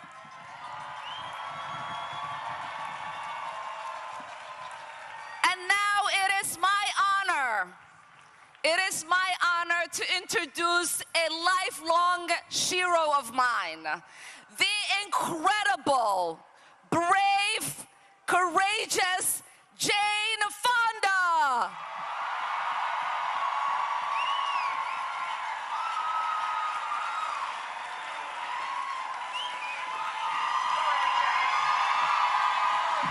Hi, everybody. Hi. I'm not going to make a speech because we're running late and there's a bunch of people who have to catch planes. Let me just say thank you, thank you, thank you, Minnesota. Thank you, all the unions. Thank you, all the churches and mosques and synagogues and clergy and neighbors.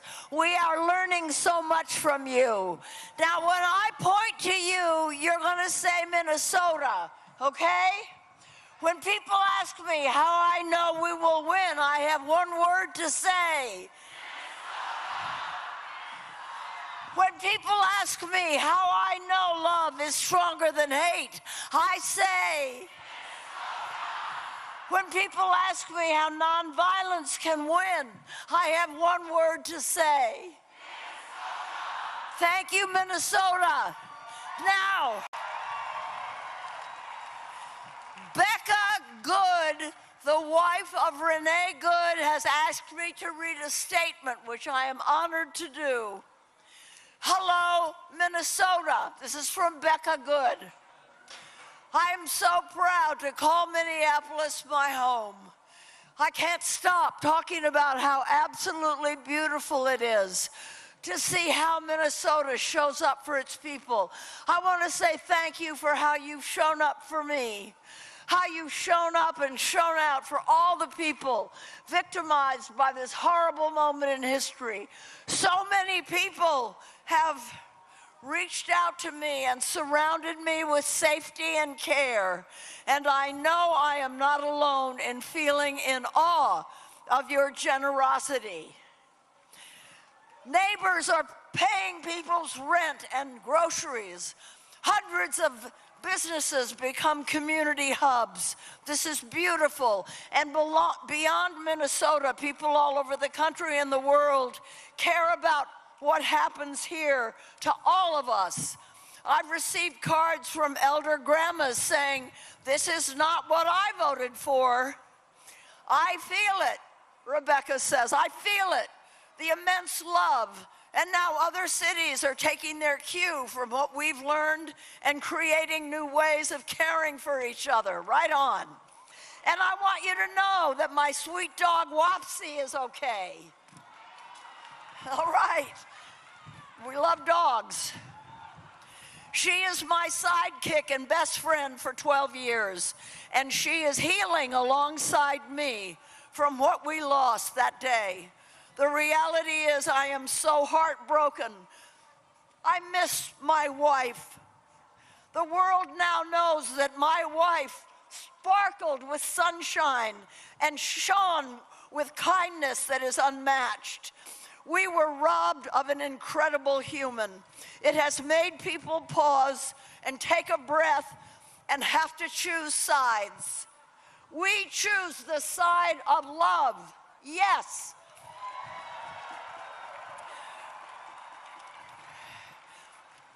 Everyone who was there when my wife was taken from me has had their lives destroyed that day, including those agents.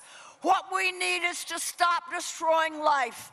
What is happening now is the result of far deeper issues that have been simmering across this country for a long time. Divisive rhetoric, escalating tensions, fear-mongering. We have to address the root causes of these issues. and stop this violence where it came from. Renee and I stood for radical kindness. I love that notion, radical kindness. Renee and I believe that one of the things that will foster a world of radical kindness is to be able to admit mistakes and learn from them. We are allowed to decide that what we believed before isn't what we believe anymore. To change your mind is beautiful and powerful and brave. Renee and I believe that the love that's needed to build a world where we care for everyone already exists. Yeah, it already exists. Look at you all. And I see now that this is true. I have seen it. We have all seen it. And it sparkles because we know we can do better together. This is not the America I was told existed. I was told we are the people. I did not ask to be thrust into the spotlight or to be expected to speak out. It's a circumstance I unfortunately found myself in. But regardless of how I arrived here, I feel it's my responsibility to send a message that hate has divided us and destroyed so many lives and families. But we can choose something else. We can choose radical kindness. So let's do this. And now, it is my honor to introduce a young woman whom I love a lot, a great singer and a great soul, Maggie Rogers.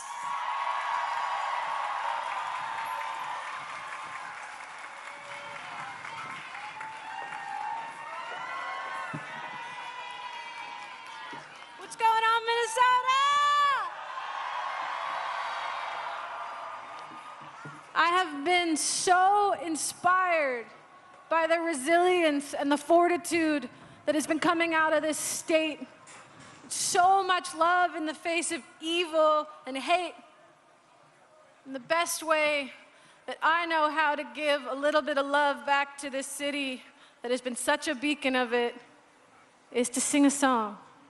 This is called Different Kind of World. Thank you so much for having me. There's nowhere else in the world I would rather be today.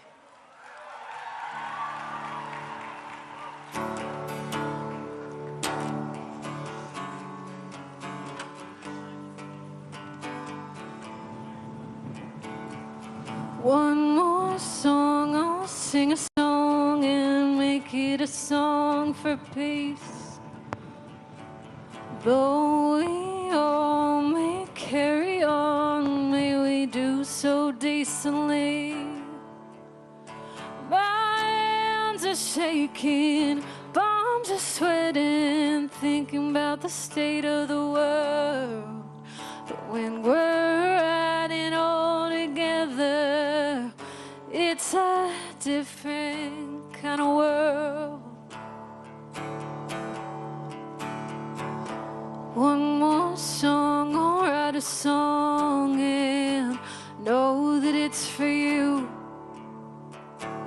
That new friend I haven't met with a different point of view. My knees are aching, back is breaking, thinking about the state of the world. But when we're riding all together, I'm a different kind of girl. Na, na, na, na, na, na. Na, na, na.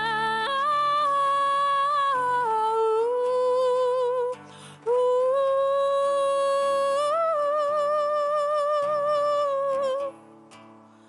ooh,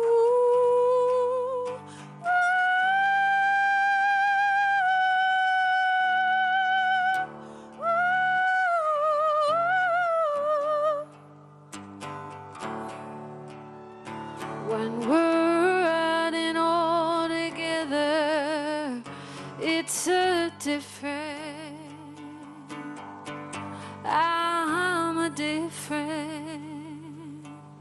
kind of girl.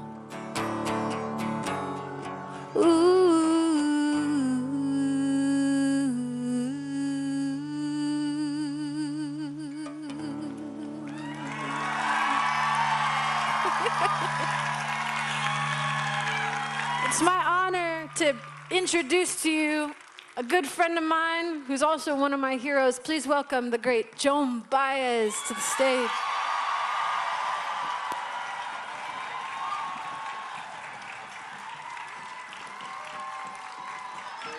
Never mind.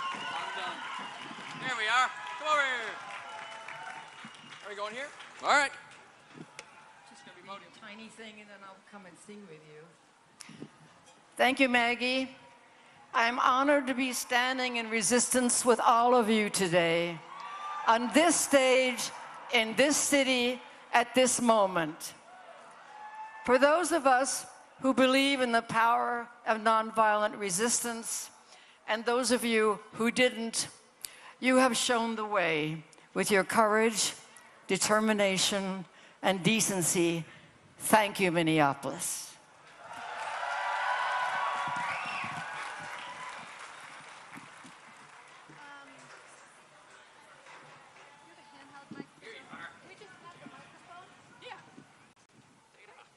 Thank you. Joan, there is... Okie doke. Yeah? Yeah. All right. I'm going to stand right here. I'm going to stand right here. Perfect. All right. I think you first sang this song on the March on Washington. Is that right? I sang this song for the first time with Dr. Martin Luther King in Grenada, Mississippi, actually, and then again on the March on Washington.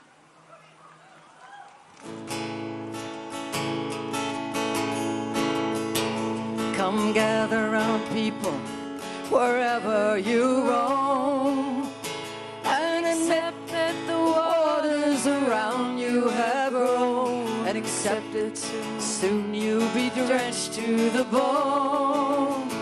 And if your time to you is worth saving, then you better start singing or you'll sink like a stone, for the times they are changing. Come, writers and critics, prophesize with your book, and keep your eyes wide if your chance won't come again. And don't speak too soon, for the wheel's still in spin. There's no telling who that it's naming, for the loser now will be later to win, for the times they are changing. Come, senators, congressmen, please heed the call. Don't stand in the doorway, don't block up the hall, for he who gets hurt will be he who has stalled. And there's a battle outside and it's raging. It'll soon shake your windows and rattle your walls, for the times they are changing. Make some noise for Tom Morello. Woohoo!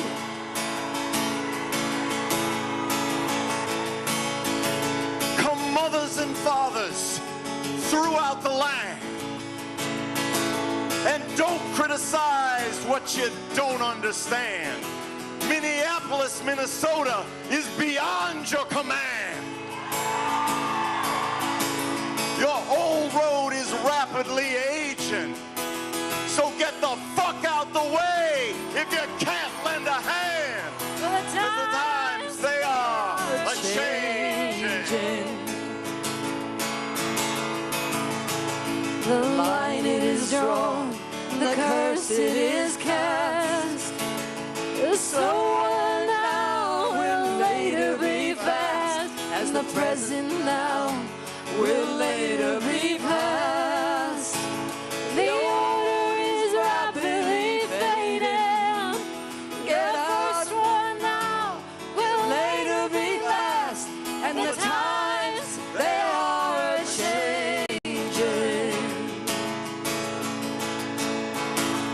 For the times they are changing.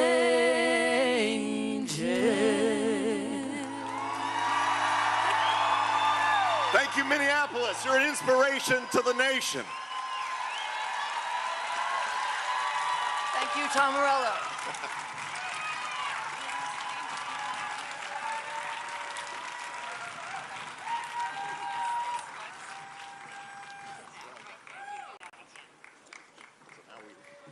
Thank you, thank you, thank you.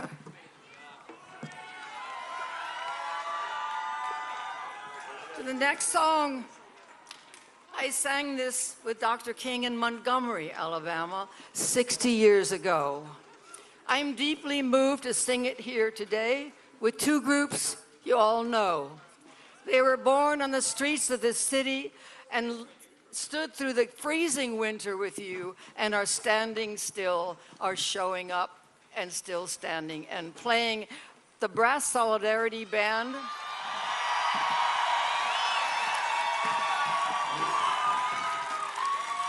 Formed spontaneously after the murder of George Floyd. It is a joyous celebration of the power of music.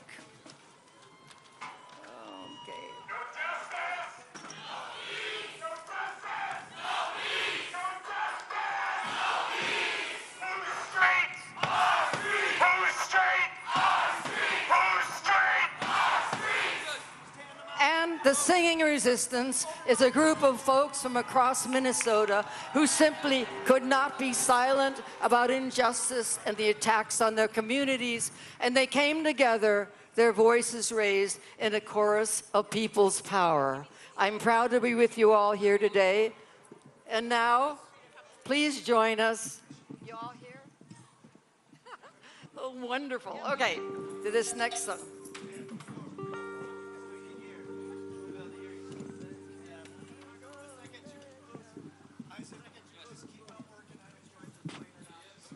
We're getting it together.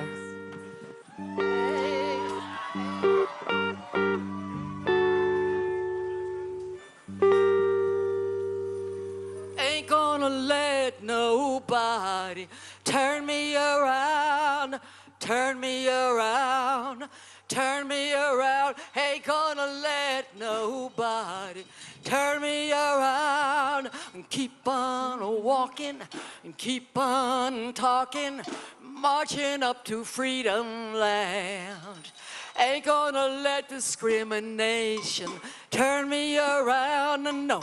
Turn me around, no. Turn me around. Ain't gonna let discrimination turn me around.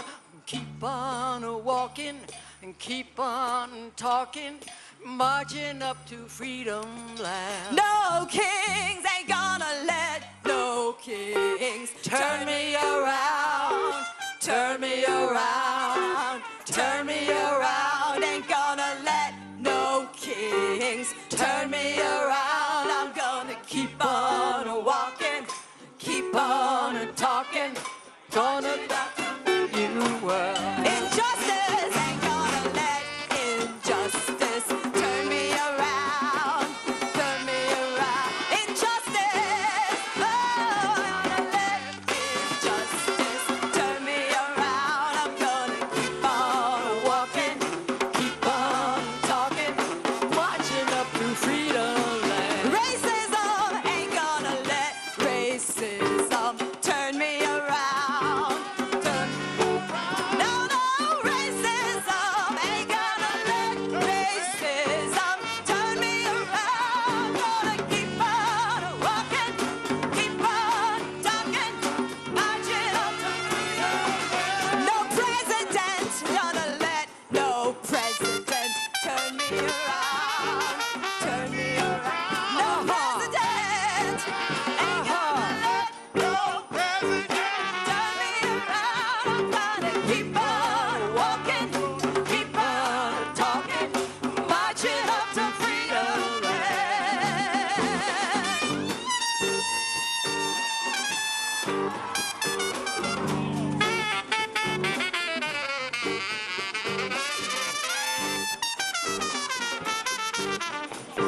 keep on walking. Keep on marching up to freedom.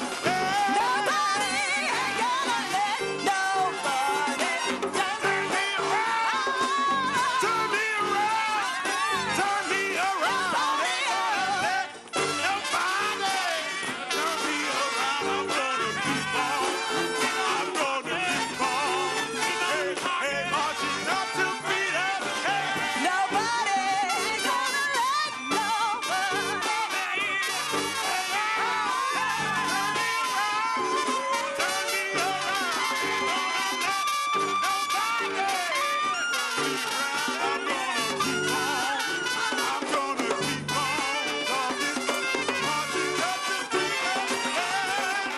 Keep on walking, keep on walking. I'm gonna keep on talking, marching up to freedom.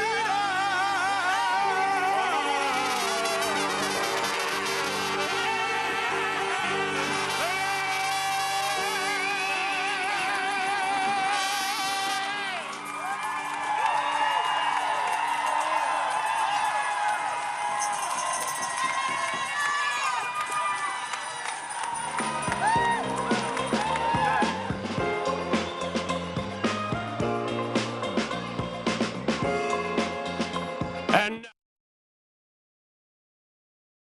Minnesota's own Attorney General Keith Ellison and Lieutenant Governor Peggy Flanagan.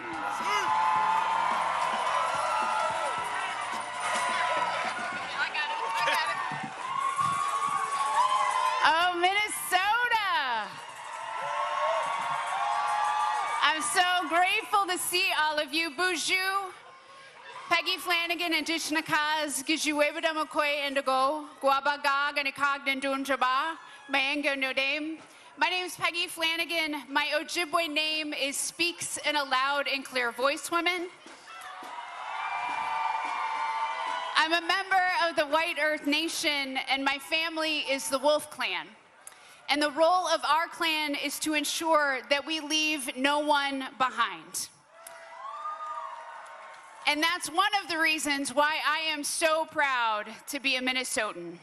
You have been showing the world with your own loud and clear voices what it means to leave no one behind. You know, I grew up on the margins. My mom needed food stamps, childcare assistance, and Medicaid to afford it all. I am the descendant of Native people who have lived here since time immemorial, who were pushed from their homes onto the White Earth Reservation. And I am the great-granddaughter of a young girl who traveled here from Ireland at the age of 15. She sailed to this country with her younger siblings that she was responsible for. And that is my story, and everyone here has a story in how you got here today. For generations, powerful people have tried to silence us. And there are so many reasons why we shouldn't be here, why we shouldn't exist. But we are here because we are resilient. And friends, Donald Trump thinks we should just shut up and do what we're told. But that has never worked for me, and that will never work for you. Donald Trump underestimated Minnesotans. He thought that we would back down. He thought we would get tired, that we would turn on each other, but we turned towards each other.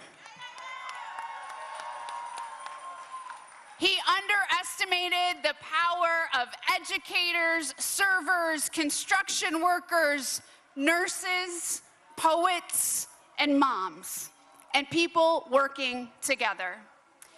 And no one asked to be on the front lines, but Minnesotans stepped up. And everyday people showed us how to be incredible just by caring about each other. And you are here today because you understand the whole point of No Kings.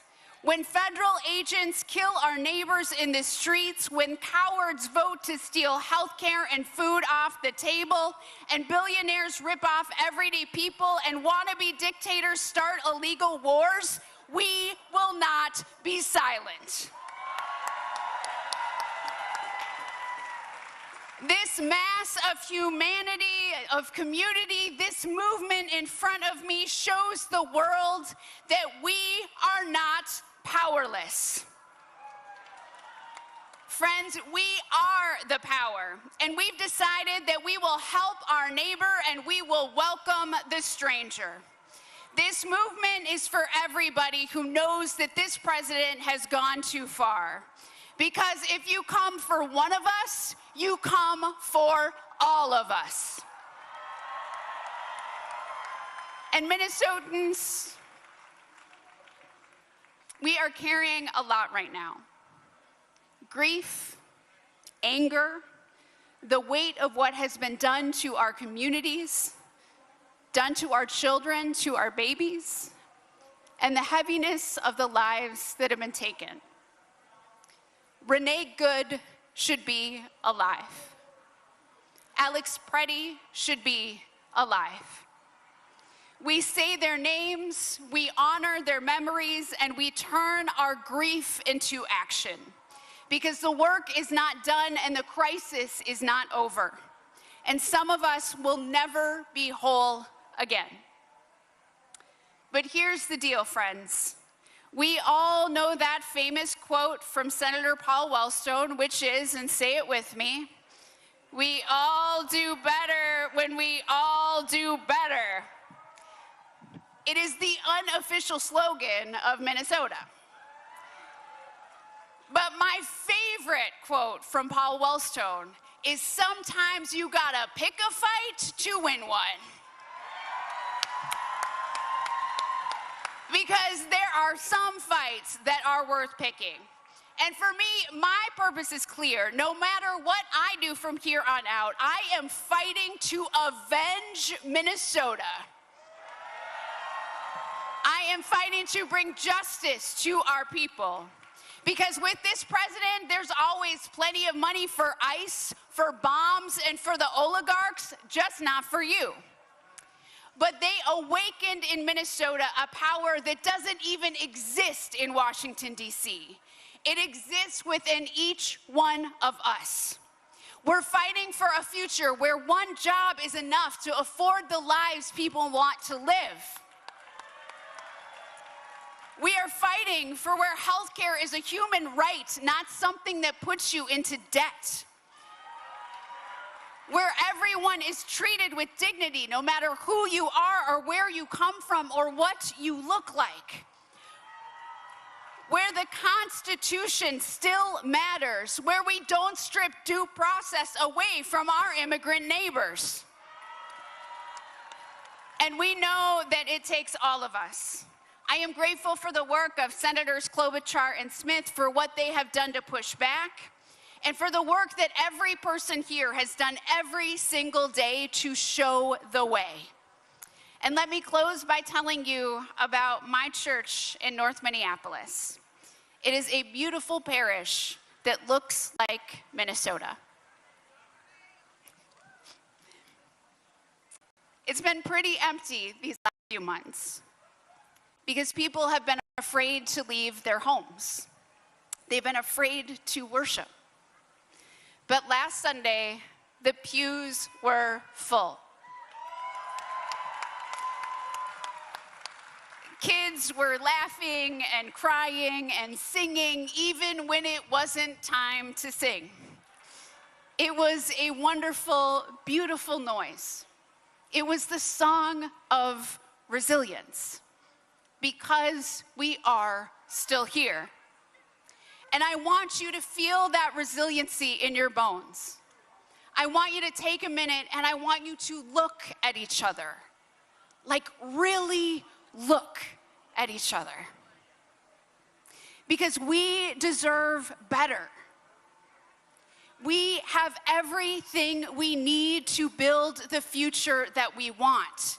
We are what we need to build the future. and we are going to keep fighting until we get it. And I am honored and humbled to be your lieutenant governor. But more than anything, friends, I am grateful to be your neighbor.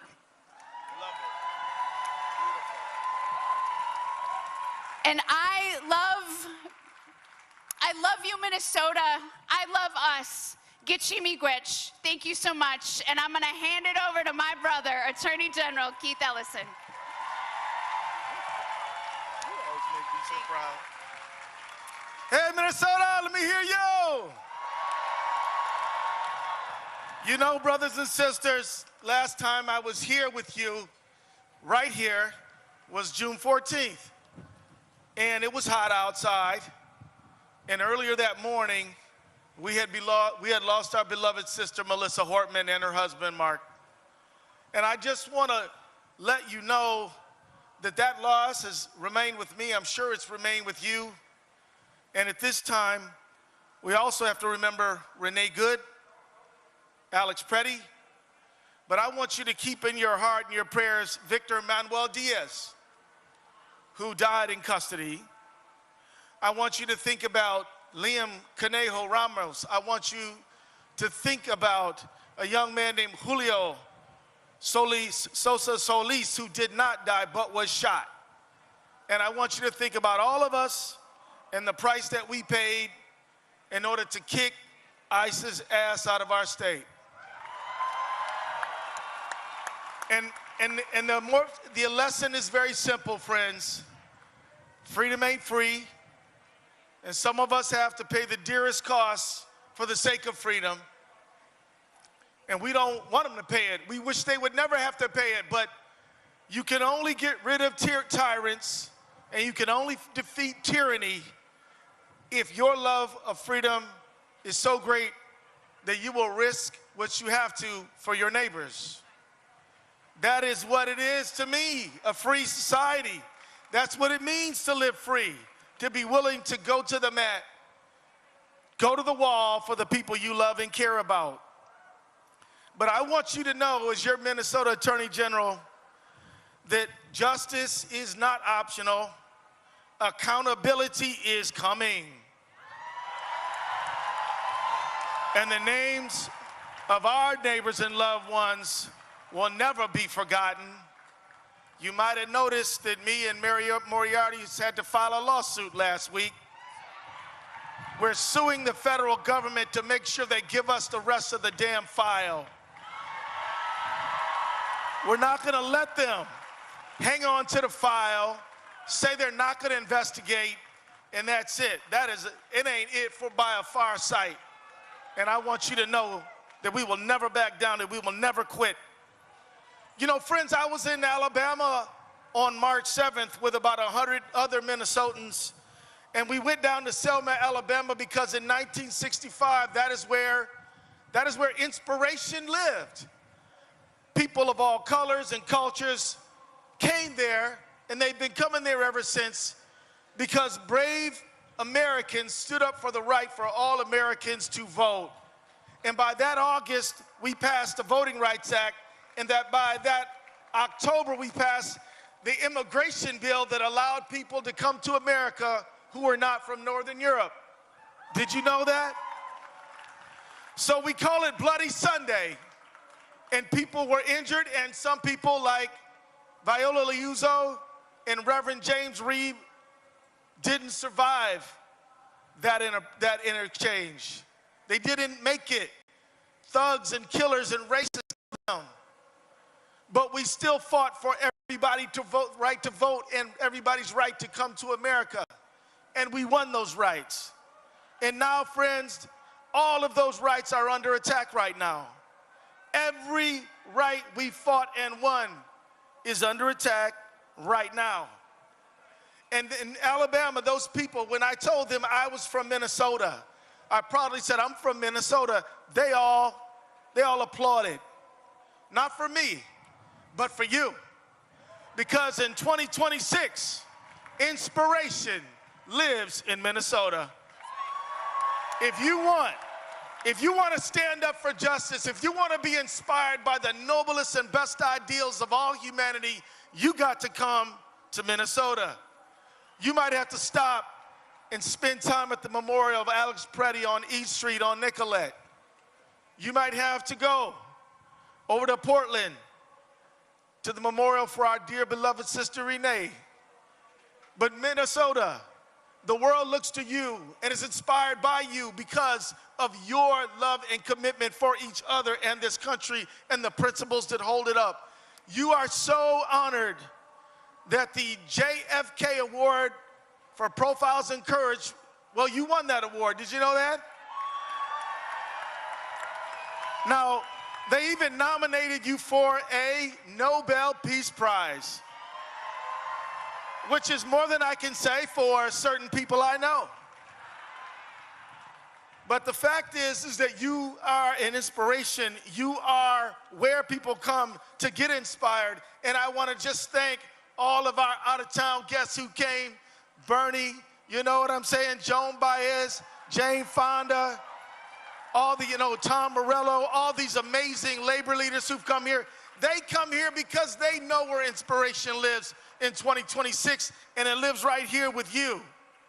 Now, beloved, let me tell you, right now, we got a few more months until there's a national election, and Trump is scared to death. I'm not here to tell you who to vote for. Hell, you know who to vote for. Vote for the people who vote for your family. Vote for people who don't kill your neighbors. Vote for people who don't throw your neighbors in detention. Vote for people who don't raise taxes on you and drive up your prices. Vote for people who don't start foreign wars after they promise not to.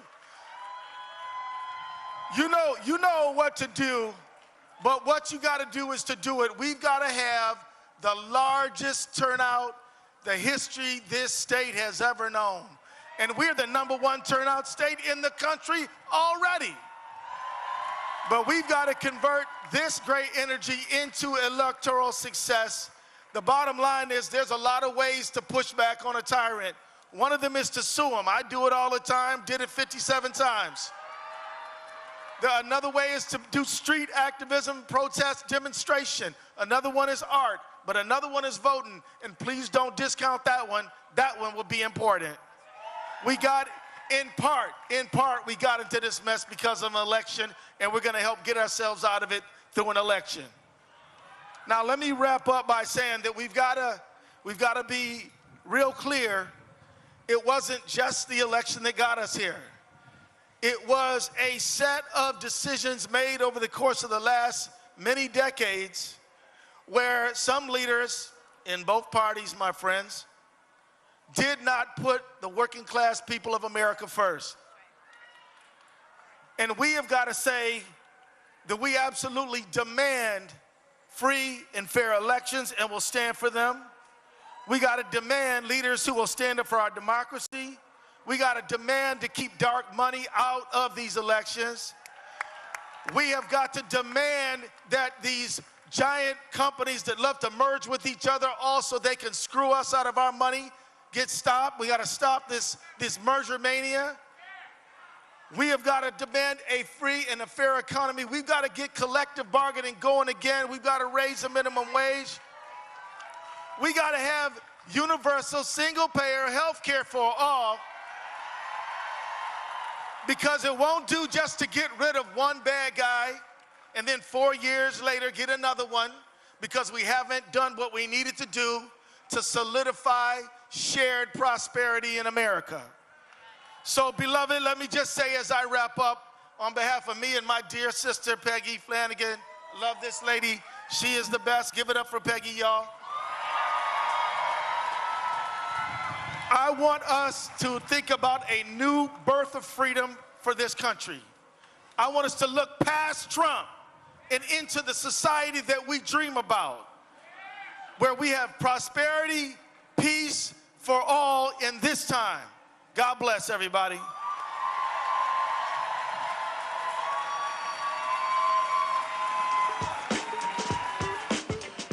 Before we continue, we have a public service announcement.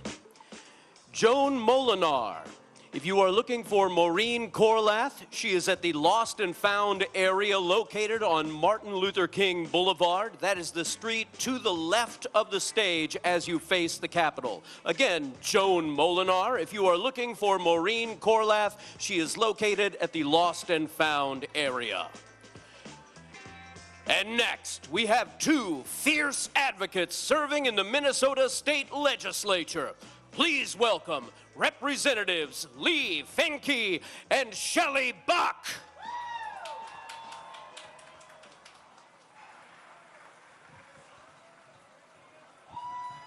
Hello, sorry that took a while. Hello, those of you still joining us. Thank you so much for hanging around. My name is Lee Finke. I use she, her pronouns. I'm a state representative. I work here along with my colleague Shelley Buck in the Minnesota House of Representatives. I'm here to provide a little trans representation, but I'm also here to demand our trans liberation. And I'm here to demand our liberation for everyone. I don't mean only queer and trans liberation, but all of ours. Immigrants, refugees, undocumented neighbors, our friends with disabilities, our indigenous tribal nations, everyone, full equality, full inclusion, full stop. So here's the thing I want you to remember when someone asks what the trans lady was yelling about at the No Kings rally. You can tell them that these fascist thugs in Washington, they are actually not the gatekeepers of our shared liberation. The violent, hateful ideologies of these men, it will end. Men like this come and men like this go. Minnesota beat back the fascist ICE invasion, and the rest of the nation will too. When Trump and his cronies are long gone, queer and trans and immigrant and disabled folks will still be here. We will still be here fighting for our shared liberation, and we will need you at that time to continue to fight for all of this. This won't be the end for us. This won't be the end for any of us. But we are in the hot fire right now. All of our vulnerable communities need you, and you know why. The forces of oppression are obvious, conspicuous. It is like the apocalypse. You know who the bad guys are, and you know who the good guys are. But we know these fascists are bound to lose. And when they are gone in the dustbins of history, your trans, two-spirit, non-binary, queer, immigrant neighbors, we will still be here fighting for our lives. And we will need you to be in the streets then, too. It is not just now, it is not just Trump, it is what comes after. We still will need you to fight for our lives. Liberation now, justice for Renee, justice for Alex, justice for all of the families affected by this government. Stay safe, keep fighting. Thank you.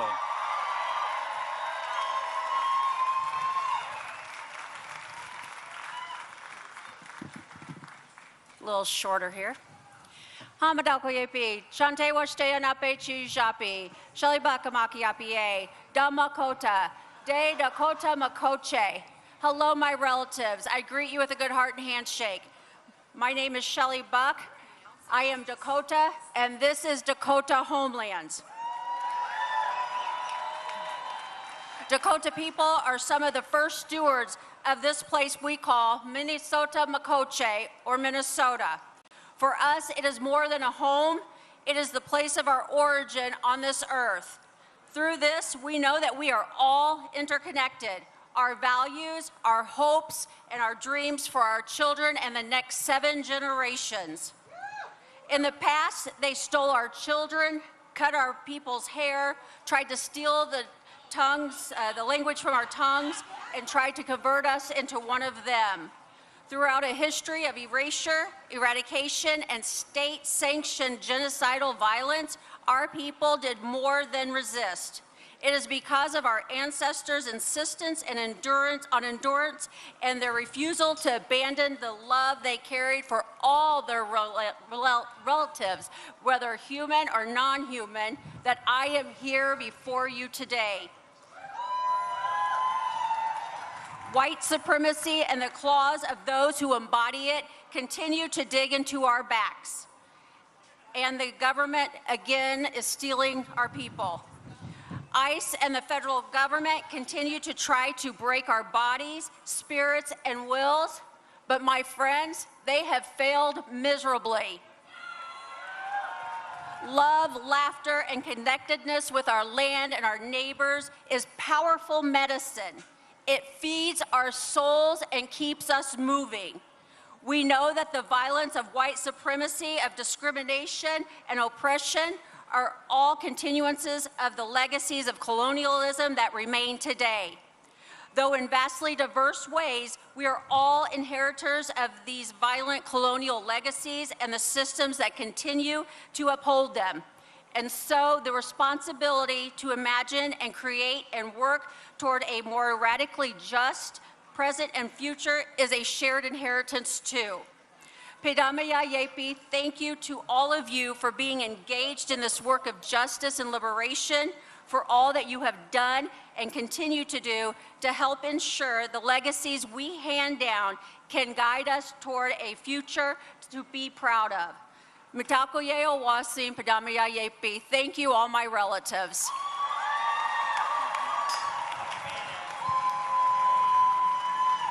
The invasion of Minnesota neighborhoods is symbolic of this administration's assault on working families across the country. Organized labor is pushing back here in the Twin Cities and in the halls of power. To speak about that resistance, please welcome President Liz Shuler of the AFL-CIO, President Randy Weingarten of the American Federation of Teachers, and President of the SEIU, April Verrett.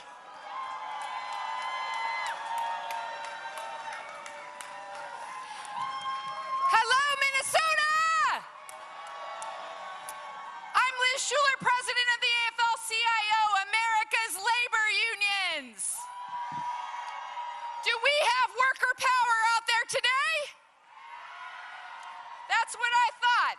I'm so proud to stand up here alongside my union sisters, Randy and April, bringing the voices of 15 million workers across 65 unions and every worker in this country. That's right. Over and over this past year, we've seen this administration try to divide us as working people. Whether or not we were born here, whether we were blue collar, white collar, gay, straight, trans, black, white, Latino, they try to divide us because they could not be more afraid. They could not be more afraid of what happens when we stop looking to the left and to the right and we start looking at them. When 3 rich people have more money than half the rest of us in this country, does that work for working people? No. Hell no. When CEOs are making $90 million a year while their workers can't afford groceries, does that work for working people? No. Hell no. When everything in this country is so damn expensive, and Trump's answer is to cut the taxes of his billionaire friends? Is that a country that works for working people? No. Hell no. No Kings is about standing up to the guy in the White House. But no Kings also means tearing down an economy, buying for billionaires, and instead building it up for working people. More money in our pockets, because no one in the richest country on earth should struggle to get by. More time off to spend with our friends, family, kids, and loved ones. equal pay for Black and Latina women who are still making 58 cents on the dollar. Because opportunity in this country should not depend on the color of your skin. And you know where it all starts. It starts with a good union job for every worker in this country. Because we all know it's better in a union.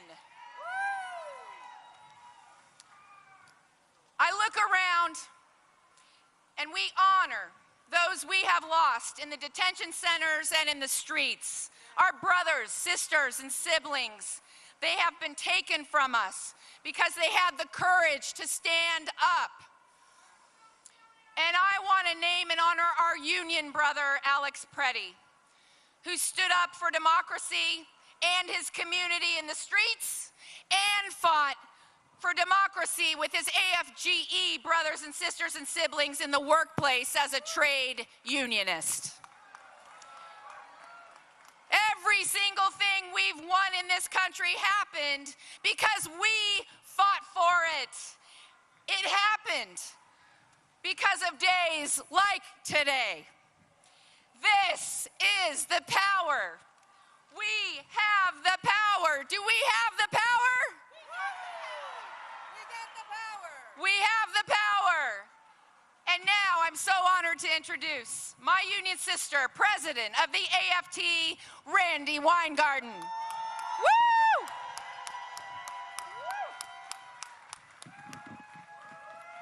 Okay, Minnesota! So I know the hour is late, but this has been an amazing crowd, not only here, but all across America, fighting for the promise of America, fighting for a democracy that works for all, fighting against kings or the prospect of them. Now, you know I'm going to be a little bit of a teacher, because once a teacher, always a teacher. So here's the social studies teacher coming out in me today. Democracy can feel like an abstract concept.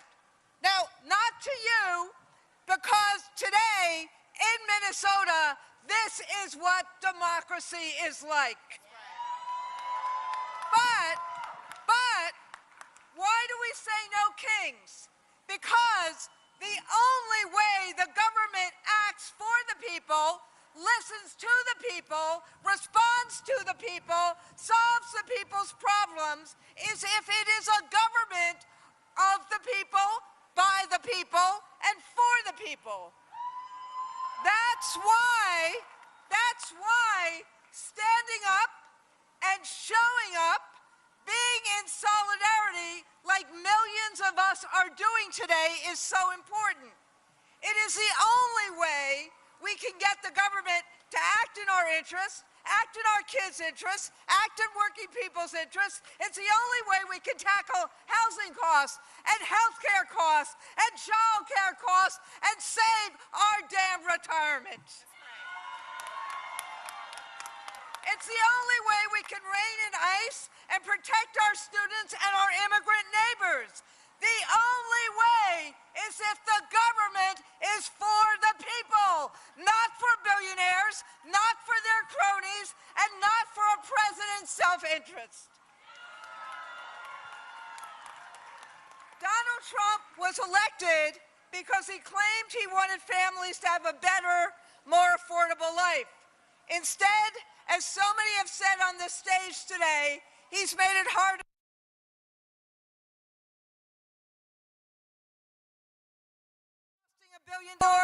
That is costing $1 billion a day.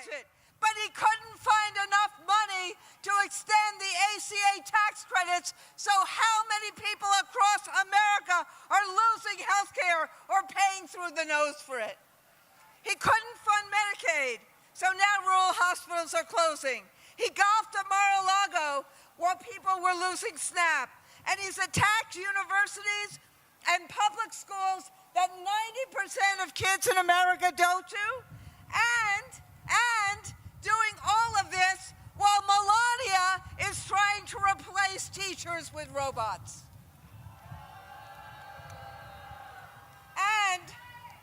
chose to take on Minnesota.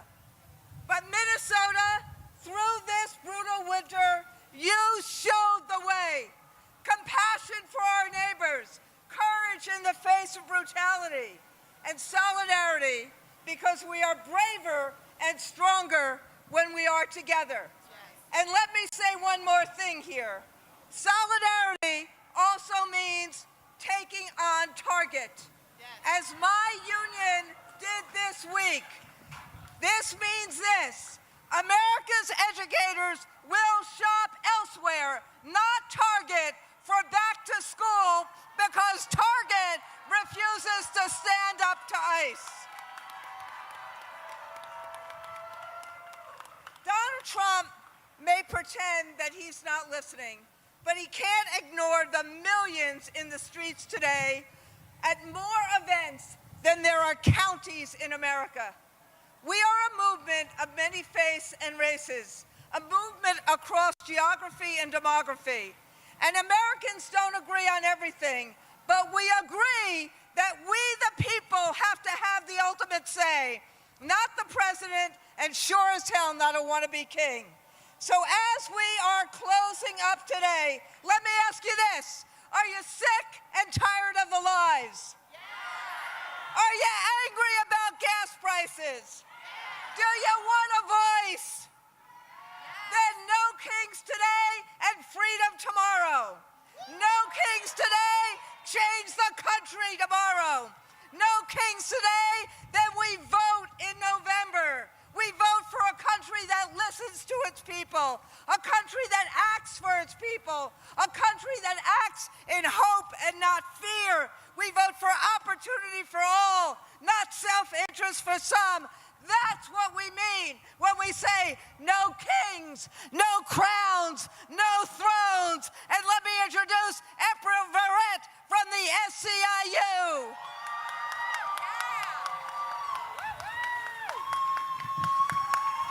Minnesota! Minnesota! Let me tell y'all something. Y'all are not just nice. Minnesota is patient. I am indeed April Verrett, and I am the proud president of the 2 million member Service Employee International Union. And I made it my mission to be here today because I gotta tell you all, this is my new crush. And I'm crushing hard on Minnesota. Minnesota, y'all got me all in my feelings because you don't just not back down. Minnesota stands 10 toes down. You stand 10 toes down for justice. You stand 10 toes down for community. You stand 10 toes down for democracy. And democracy is why we are here today, ain't it? It is because this is supposed to be a democracy, but it sure doesn't feel like one. It sure doesn't feel like one while working people are doing every damn thing we can and still falling behind. While the forces of exploitation and white supremacy stay busy crowning kings. They crown corporate greed so that the people doing the work struggle while the people at the top cash in. They've crowned systems that decide who gets access and who gets left behind and somehow try to convince us that it's fair. They've crowned power that operates without any accountability and tell the rest of us just to deal with their wars. Are we gonna accept that, Minnesota? No! Nah, we gonna call them on their bullshit. Because in a democracy, you don't get crowned. In a democracy, you don't get ignored. In a democracy, you answer to the people. You answer to the people in Minnesota. Right here, right now, are the people. In SEIU, we're talking about the 3 things that we're fighting for. Y'all ready? Yes. In SEIU, we are fighting for money, for power, and for respect. Money because working people deserve more than to just get by. Power, because power doesn't just belong to the wealthy, it belongs to all of us. And respect, because too many of us feel like being treated like we don't matter, that's over. So yeah, we're fighting for money, power, and respect, and I might have to remind y'all, Javier know it. Back in the 90s, Little Kim said, money, power, and respect, what you need in life. Money, power, and respect, you'll be living right. Money, power, and respect, you'll be eating right. You can sleep at night. It's the key to life. So yeah, money, power, and respect. That's what no kings really means. It means rejecting a system where a few people get crowned while they rule over the rest of us. So I'll ask you, are we gonna let them keep their crowns? Are we gonna take back what belongs to us? Then say it with me, no thrones, no crowns, no kings, no thrones, no crowns, no kings. Let's go get it, Minnesota.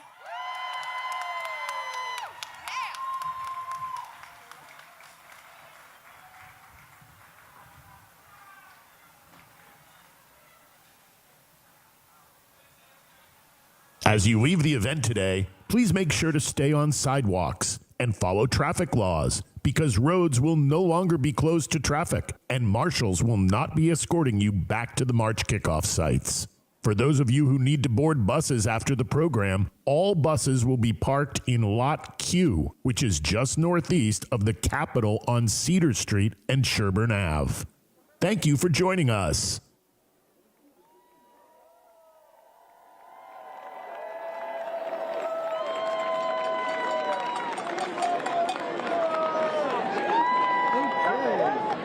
With that, I'm going to stop recording.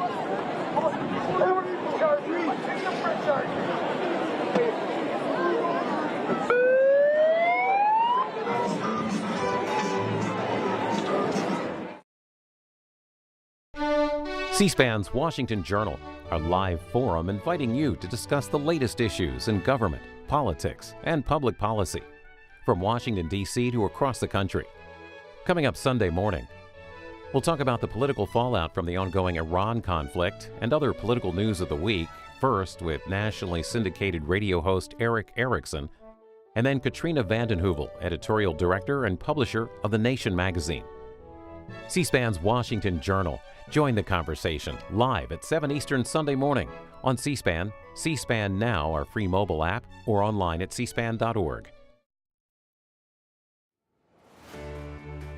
Watch America's Book Club, C-SPAN's bold original series. Sunday, with our guest, Beverly Gage, a professor of American history at Yale. Her book, G-Man, J. Edgar Hoover, and the Making of the American Century, received numerous literary awards and prizes, including the Pulitzer Prize for Biography, the Bancroft Prize in American History, the National Book Critics Circle Award for Biography, and the Los Angeles Times Book Prize in Biography. Her most recent book is This Land Is Your Land, a road trip through U.S. history. She joins our host, renowned author, and civic leader David Rubenstein. Now, when biographers spend 5